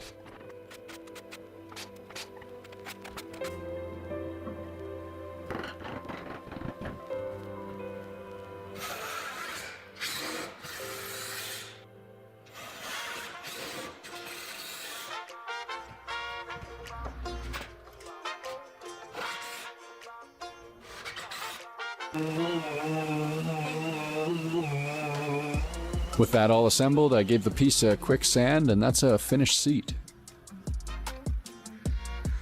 Now I'm just making up one more of these the exact same way with slightly different dimensions. That's going to be the backrest.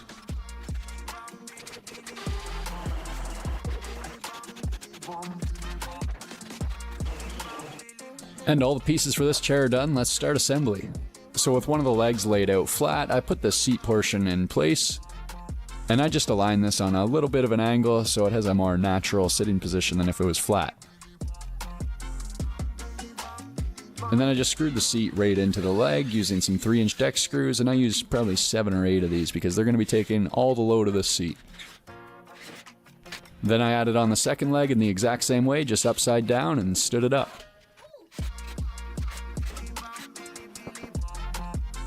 So I cut up 3 more sections of 2x2 and just screwed them in along the back section of the seat like so.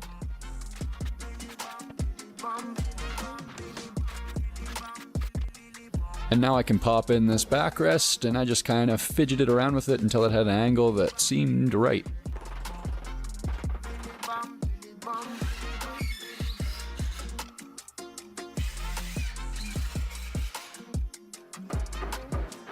Minus the finish and the cushions, that's one completed chair.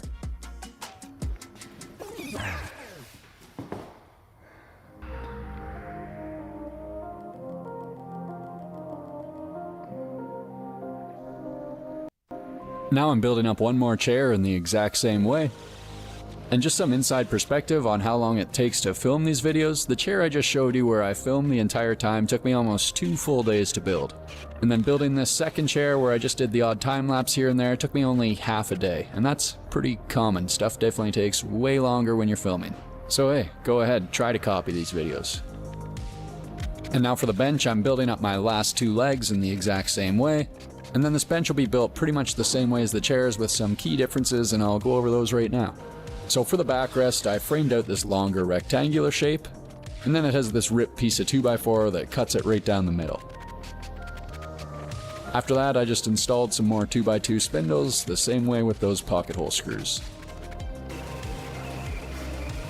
Oh, and one other note, when I showed you how to build the chair, I only had these zinc plated screws, but I really should have had these blue coat screws. The zinc isn't rated for outdoor use, but that's all the store had the day I was filming, so I just put them in temporarily, and now I'm swapping all those out. But just build them with the blue ones, save yourself the work. So now for the bench, I'm planing down some more 4x4s to that same 3-inch thickness.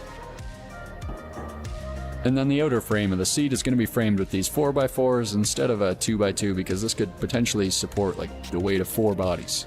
And at just over 6 feet long, the 2x2s would not be nearly enough support. So then, the same way I did all the other pieces, I'm just putting in some more 2x2 spindles using some pocket holes.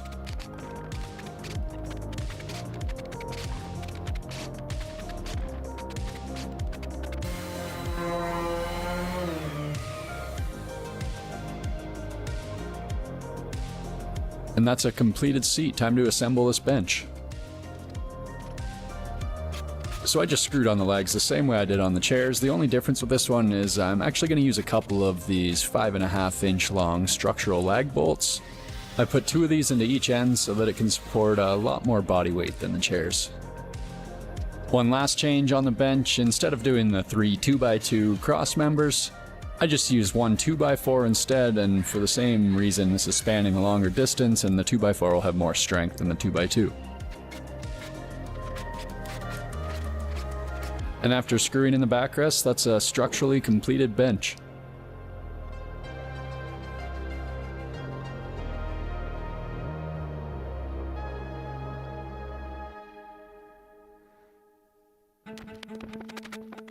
So one last thing to build for this patio set, I'm going to make this little end table that also doubles as a cover for the propane. So I use some 4x4s and some 2x4s just to make up the main frame for the end table. And then I just have some offcut pieces of cedar, and I'm screwing these into the 4x4s to be a backer board for some paneling I'm going to nail in here.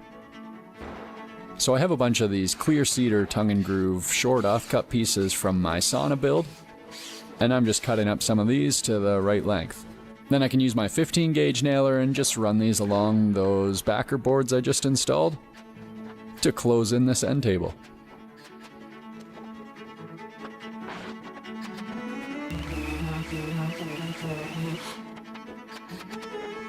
By the way, if you want to learn more on how to install this tongue and groove paneling without having any exposed nail heads for a really clean look, you can watch my 1.5 hour long sauna video right here.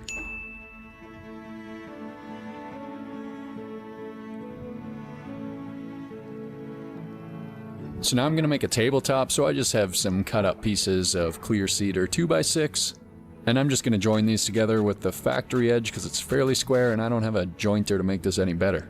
So I drilled in some pocket holes, and then I'm going to use some pocket hole screws and some glue to hold these together. I also made the pieces of 2x6 a few inches too long so that I could just cut the whole thing to my final dimension as one piece. This will ensure a perfectly flush edge. By the way, if you don't have some sort of track jig for your circular saw, you're missing out on a whole world. It makes straight cuts super fast and easy, and it's honestly one of my most used tools. With the tabletop cut to its final size, I just gave it a good sand with some 120 grit and put that same 1/8 inch round over bit around all the edges. So instead of rigidly securing the tabletop, I'm going to put this on a couple hinges. So I just traced on a rough hinge location, and then I'm using a straight flute bit in my palm router.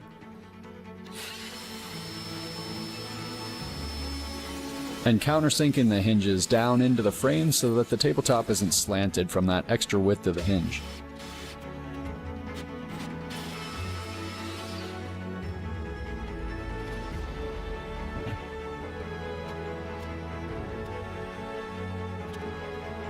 And then I can screw the tabletop into the other side of the hinges, and I have a fully accessible propane end table.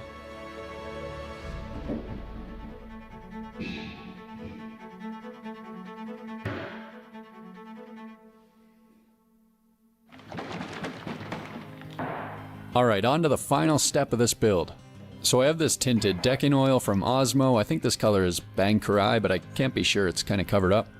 Either way, it looks really nice on clear cedar, it just kind of deepens the tone and still keeps that cedar color.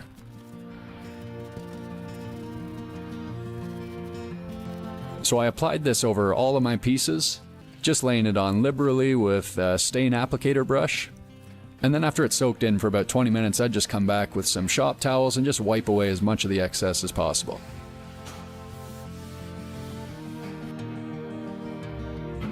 And it's simple as that. I just repeated this on all of the pieces. So this decking oil leaves a really nice kind of matte satin finish. And unlike a polyurethane, you don't have to worry about any brush strokes or anything. And you don't have to worry about it chipping off after being outside for a couple of years. All you have to do is reapply when it starts to fade. Other than that, it's fully protected. And now the finishing touch for this patio set. I ordered these cushions online to the exact specs of my chairs. And this build is now fully done.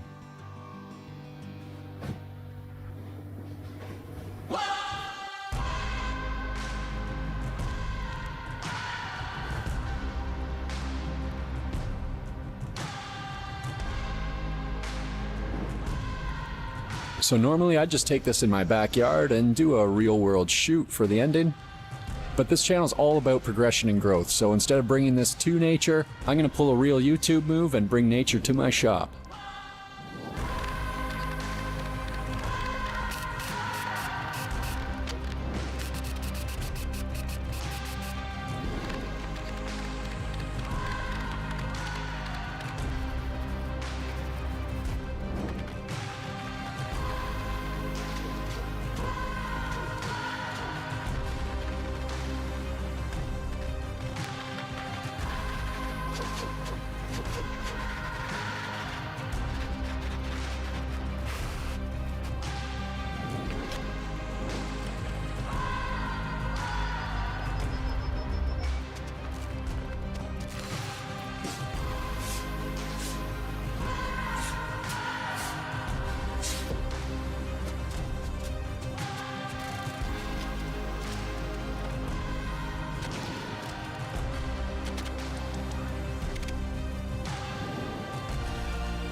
Awesome job I have. So it's really hard to translate the magic through video, but this has got to be one of the coolest things I've ever made. When you're sitting in here, it legitimately feels like you're at some Caribbean beach resort thanks to over 70 plants, about half artificial and half real. And some added sound effects makes it even more immersive. Of course, this setup is only temporary because I'm going to need my shop back, but for a few weeks this is an amazing way to escape the grayest time of the year.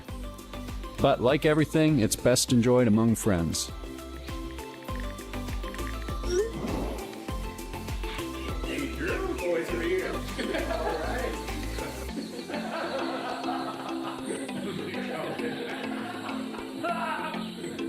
So building the log fire table and the patio set had a total cost of about $4,000 Canadian, but you could cut that almost in half by just using regular cedar instead of clear cedar. And then building this entire set for the ending cost me about $6,000. Believe me, I would have spent a lot more if this was a permanent thing, but it was really just to make this video as cool as it could possibly be. And I try to do that in every video, so if you haven't already, hit that subscribe button. Once I take this set down, I have no use for all these plants, so I've actually made a deal with a local business to sell them to you guys. You can follow me on my Instagram at DrewBuildStuff for updates on when those are available. Thanks so much for watching my video, and I'll see you next time.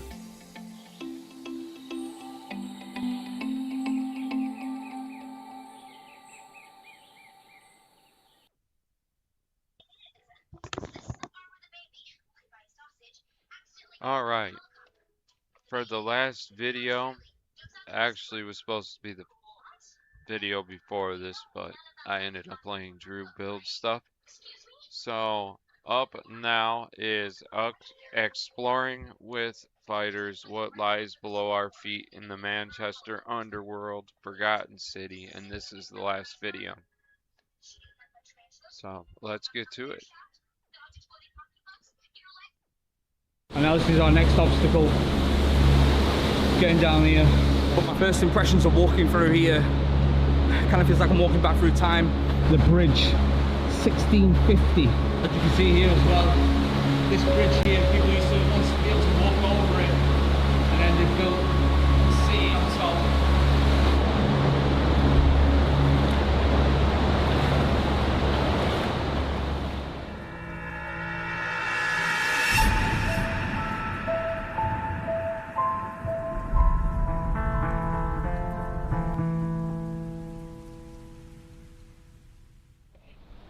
The things we put ourselves through for you guys, you have no idea.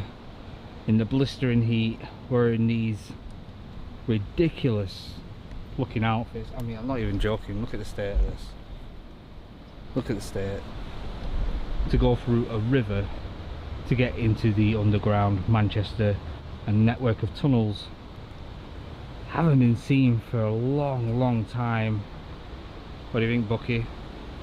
Are we daft? No, it's all fun and games. And look at Bucky. Bucky's repping the all light hat. Hold on. You will see the torches as soon as we get into the underground. All Light has sent me some lights to test out, so we're going to test them when we get into the darkness. Yep. Shout out to All Light. Right, so we managed to get down the embankment. Now let's just pray that the waders my cousin gave me are still waterproof. Let's go.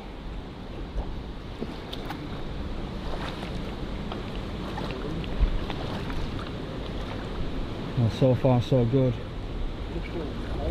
Watch out, it's really rocky. Watch out, it is very rocky.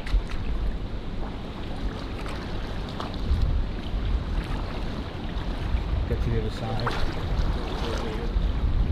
It's getting deeper. The waders are holding up. They're doing well.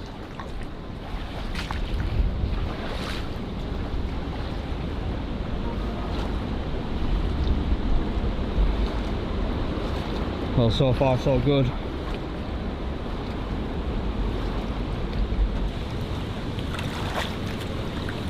And the problem is, my cousin is a size 11 foot and I'm a size 9, so these waders are way too big for me.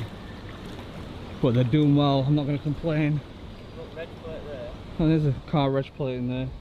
Can't see it because Duck has kicked up all the mud.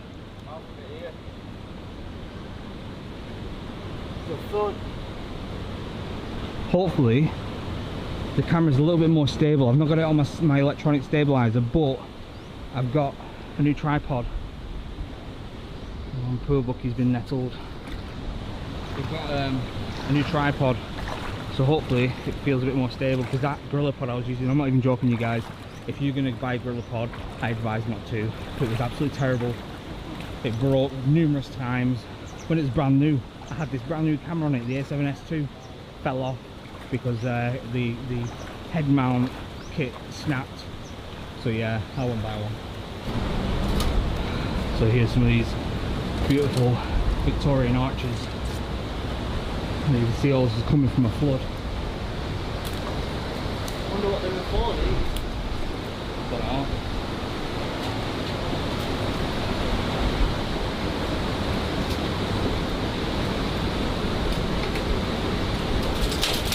When you stand here, sounds like the water's there. Okay. Sounds like there's a big stream of water behind the wall. There is. There might be because of the growth on there.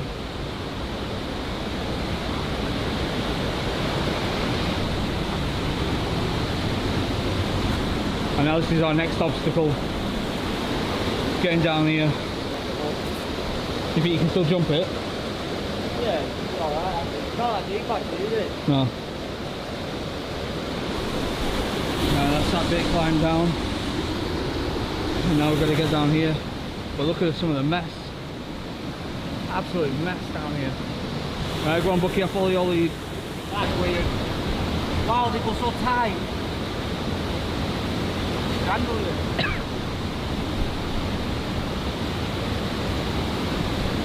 You have to like get down there past everything.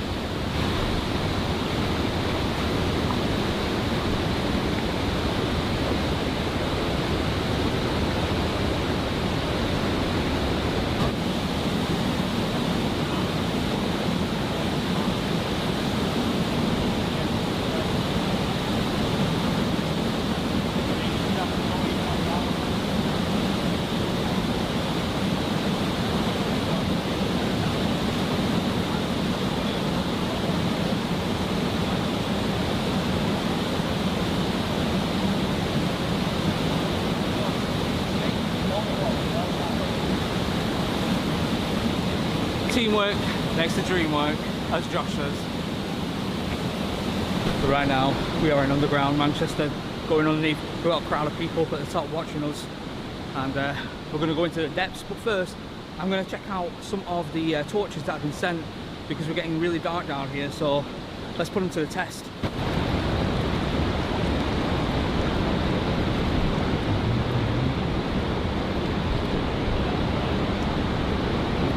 What? Let's get some good stuff. It'll be better when we get down there. It's because that light from behind. So I'm actually going to demonstrate the torches when I get around this corner, because it's darker. I want to get the full experience of these torches. So this actual construction dates back to 1840, when the culvert was built. It was built pretty much just to cover all the streams and stuff, so there was no flooding. And obviously they were building a newer city on top. There's parts of this down here that date back to 1650, including a wooden cattle bridge that used to link two nearby villages, and now United Utilities use it to run piping through. It's amazing how wooden construction has survived since 1650. But my first impressions of walking through here, Kind of feels like I'm walking back through time. There's a strong, strange smell. It's kind of giving me the impression of what it would have smelled like back in the Victorian age. People throwing feces and their own crap out of the windows. So yeah, it's kind of like walking through history down here. I just feel so lucky I'm able to do stuff like this. And I feel so lucky that I'm able to show you guys this history. So guys, I'm going to do a quick test on these torches. So this is some torches that I do use normally. Steve bought that in a shop for like £40, and that one only cost me like £5 off eBay. I've used a lot of these kind of torches and they do always break, so it's good that I'm going to be using some quality products, and yeah, I'm going to use them for some time, and I'll let you know how they cope maybe next month or the month after. But yeah, so I've actually got 3 here. I did have 4. I think one of them has fallen out at home because it was literally this big. It was on a little keyring this big, so I'll have to review that on another video. But this one was the second smallest they sent me. It's like a little pencil. I feel like I've got stuff with spiders all over the walls down here. So one click doesn't do very much. It's not very bright, but click it on and off again, and as you can see, it's illuminating down there quite a lot. And for something this small, that's quite good. I'm not gonna lie, especially if you're just a little emergency thing, just clips on somewhere. This is the second biggest torch he sent me. Now this one I like the most, I think, because I'm going to be using this one today quite a lot. Not only can you clip it on you and use it like that, but you can also clip it to head mount, as you can see on the instructional video. So this is the head mounted one. As you can see, I'm going to be using this one today a lot. It lights up the whole place. And compared to this one that I'm always using, just goes to show, don't buy cheap torches. I didn't realise until now. So also,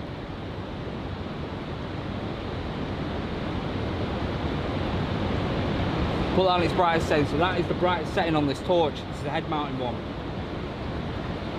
Compared to this was a £40 one that Steve bought for the car cave. As you can see, I don't know if you can even see that, Steve actually uses to go down the car cave with. Now would you trust that, or would you trust that? I know which one I'm gonna pick. And obviously there's the big boy. Looks good, doesn't it? Looks good, doesn't it?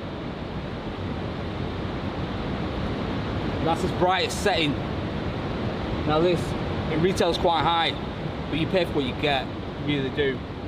With torches, it's a matter of safety as well. So I know what I'm going to be using from now on. I'm going to be sticking with all light, seeing what they're like. And obviously, if you do go over and buy any, there'll be a link in the description below, and that's an affiliation link, so I'll get 10% of whatever you buy, but the money will just go towards equipment for the Explorer anyway, so I don't actually make any money, it just goes back into the channel. But they're not sponsoring me, so I'm giving an honest review. They sent me these for free, and that is the coolest thing ever. It actually glows in the dark, so if you drop this and it did go out for any reason when it hit the ground, you're still going to be able to find it. So right now I'm going to use the head mounted torch, clip straight on, magnetic, and then just put the rubber band around, and boom, you're good to go. So most of the lighting now is going to be produced by this. I'm going to have my little floodlight as well, but most of everything's going to be illuminated by this torch.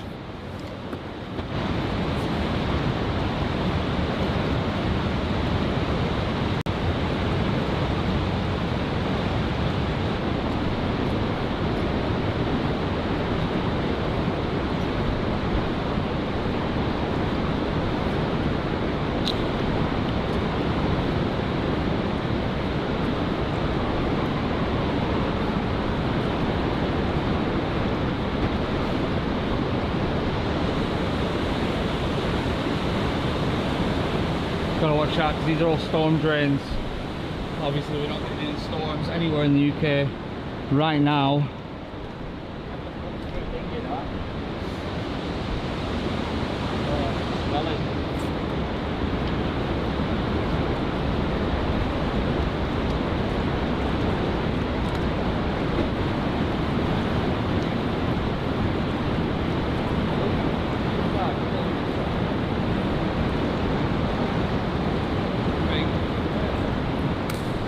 across. Just be careful because it'll be very slippy. It'll be quite strong, it'll take it. Oh, strong. Not that slippy actually. That's not too bad, is it? Oh, it's strong. Yeah, it's very strong.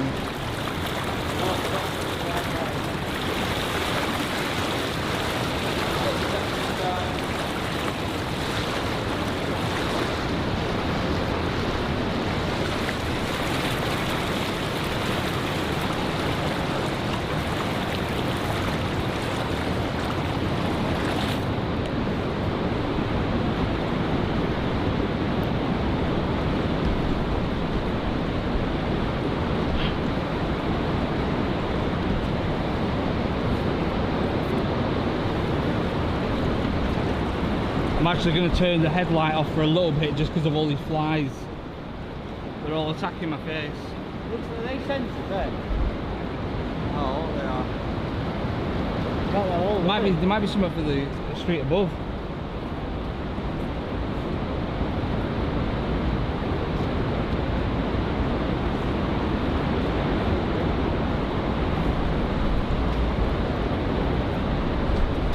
Oh, that's actually a rock. What? That's actually a small one.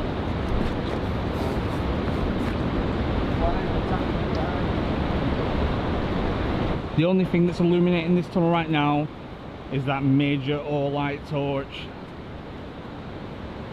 Not bad.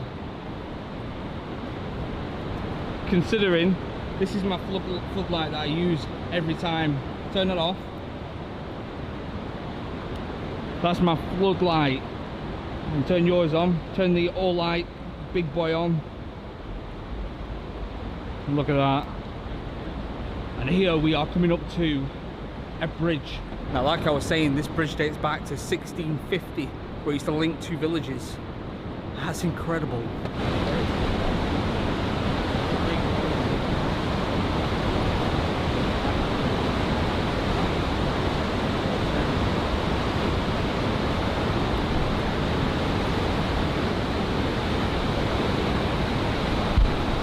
And that's it. The bridge, 1650, that was constructed, and it still is there today. Now that's amazing. Yeah, wooden bridge from 1650. What would that have been used for? Cattle. Yeah, that was for getting cattle across the river from village to village. There was actually a number of these bridges down here, but this is the last remaining one. I've got some water to go through again. It's not too bad, not too deep.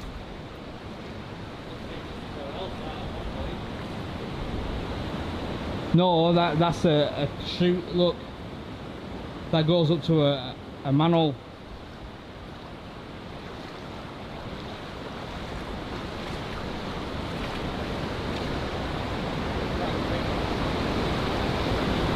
Now that is pure history right there, guys.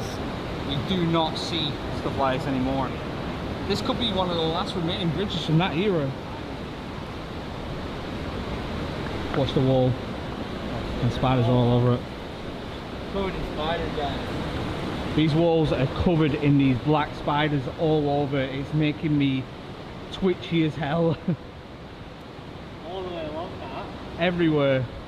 Wow. So as you can see there, guys, there's a light coming from inside that bridge because it's used for night utilities. Look at that.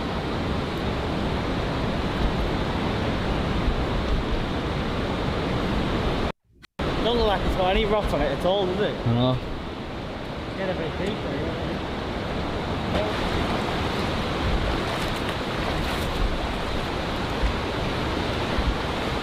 Oh, it's getting smelly now. Yeah.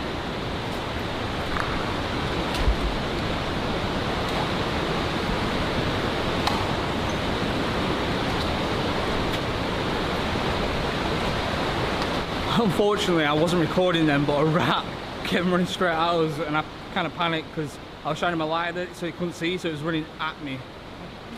And I nearly fell in the water. I'm just not going to switch the camera off now, just in case more rats appear, which they will, because there's tons of them down here. And as most of you know, everyone has fears in life. I've got two fears. One is flying on a plane, and the other is spiders.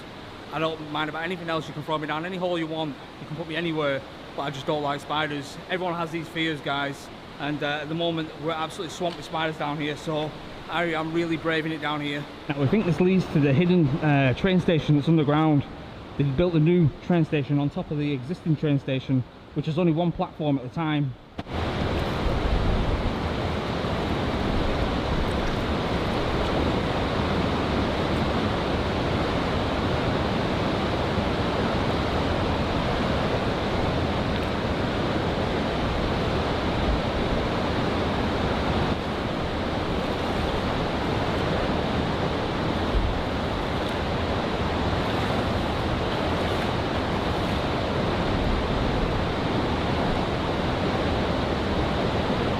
Does it lead anywhere?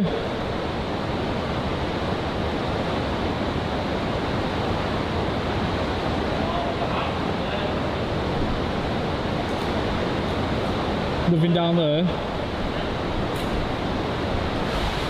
As you can see here as well, this bridge here, people used to once be able to walk over it, and then they built the city on top.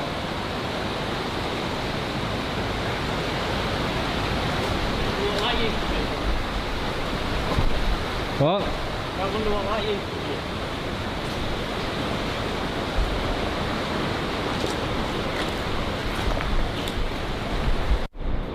So we've been walking for quite a while now. We're actually seeing daylight now. Coming to the end of one of the tunnels.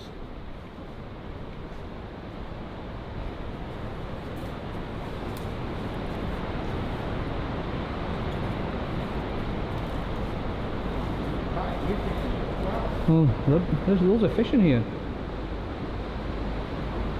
Wow, there's loads of them in there.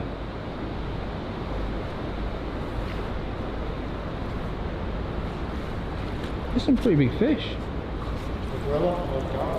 What?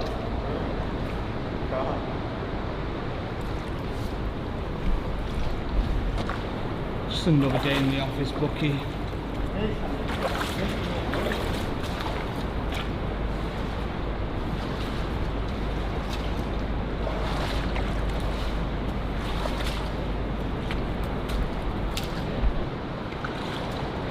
So look at these, this is an old Victorian chute. Could have been coal chute or anything. I think it might have been coal. And we've got a cattle chute further down there. Sorry, a carcass chute where they dump the dead bodies of animals from like the butchers and stuff down that shaft, and it'd go into barges down here. Right, let's go and catch up to Bucky. Gotta admit guys, we're not enjoying this explore that much because of the spider situation. Sounds ridiculous, I know, but we all got fears. Again, if you remember my underground Manchester Secret City video, you can see where they've been building arches on top of arches, and as you can see here, they built the roof arches over an existing arch that ran over there. It just goes to show they just build upon all the old buildings. So guys, we've just been taking some pictures of this bridge. Did the thumbnail, did some Instagram shots. Check out the Instagram, instagram.com/exploringwithfighters. Check out the Facebook, Exploring with Fighters YT channel, I guess. Check out Twitter. Whoa, I just dropped far then. Bucky, see how far I dropped down? Check out Twitter, which is @FighterOfficial, I think it is. And as always guys, if you haven't already subscribed, consider subscribing. We're doing things that people don't want to do. I will do it, as long as there's not too many spiders. And hit that like button if you've enjoyed this video. Only if you've enjoyed this video, obviously, because if you haven't, let me know in the comments below why you didn't enjoy it, and I'll see if I can change things. This is what it would have been like on most streets at one point. Cobbles like this. Maybe not so big, but still cobbles, and they still exist down here. Like I said, this has all just been built upon.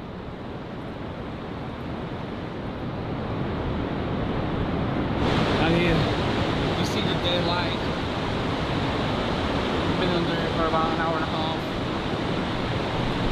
It's great to smell that fresh air, though, I'll tell you. And obviously, we've got to do these brand deals because we need the channel to keep going. So if I do the brand deals, which is relevant to the channel, I hope you don't mind. So one thing I'll definitely say about these torches that we've used today, not this one, the head torch and the big one, the batteries. Normally we change the batteries all the time. These batteries are really good. So yeah, got a thumbs up for me for now. I'll continue using them.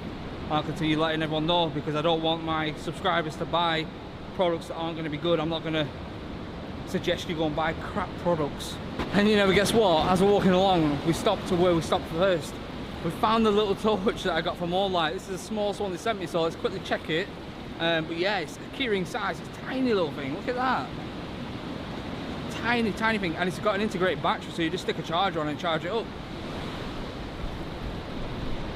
I'm checking against this wall because obviously it's not going to go all the way down. So basically, I twist it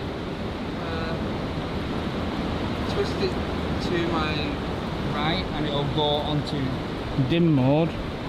And then that's the bright side. Wow, actually, you know what? That's bright as hell. Look at that for a tiny torch. Amazing. Yeah, good little product. Couldn't do a full review on it, but I'll use it next time maybe. I don't know if that's the fact I watched Ghostbusters yesterday, but it kind of feels like Ghostbusters 2 when they're underground. There's a river of slime, obviously. There's no river of slime, but I'm getting that Ghostbuster vibe down here. So I climbed up first. And now Bucky is going to attempt it. It's not the easiest with how slippy it is. And Bucky didn't bring some gloves, so we're sharing.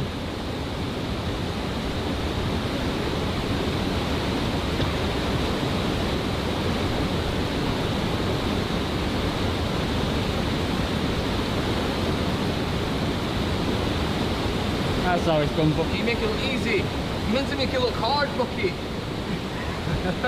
He does.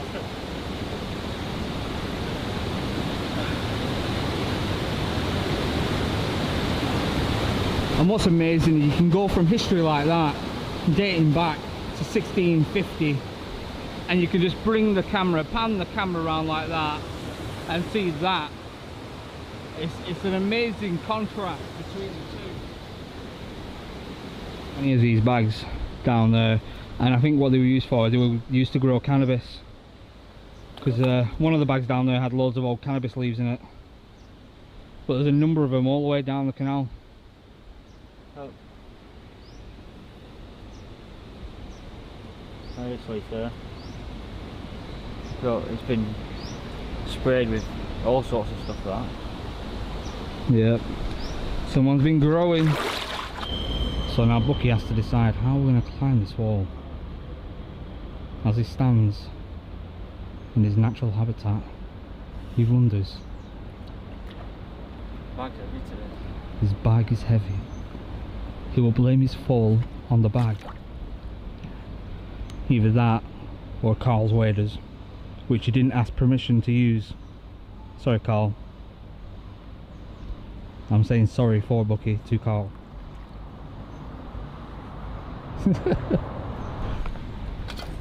So we survived it, we got out. Next time we'll have to find more Manchester stuff. So yeah, we did it, we finally did it. I've been dreading that one, walking through that water. We've been waiting for summer because the winter, it was just so high. It took us right downstream. It took us right down and swept us under.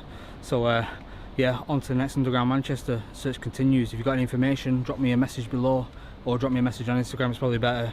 I'll respond to you. If you're down in Manchester, we can even hook up and even come with us.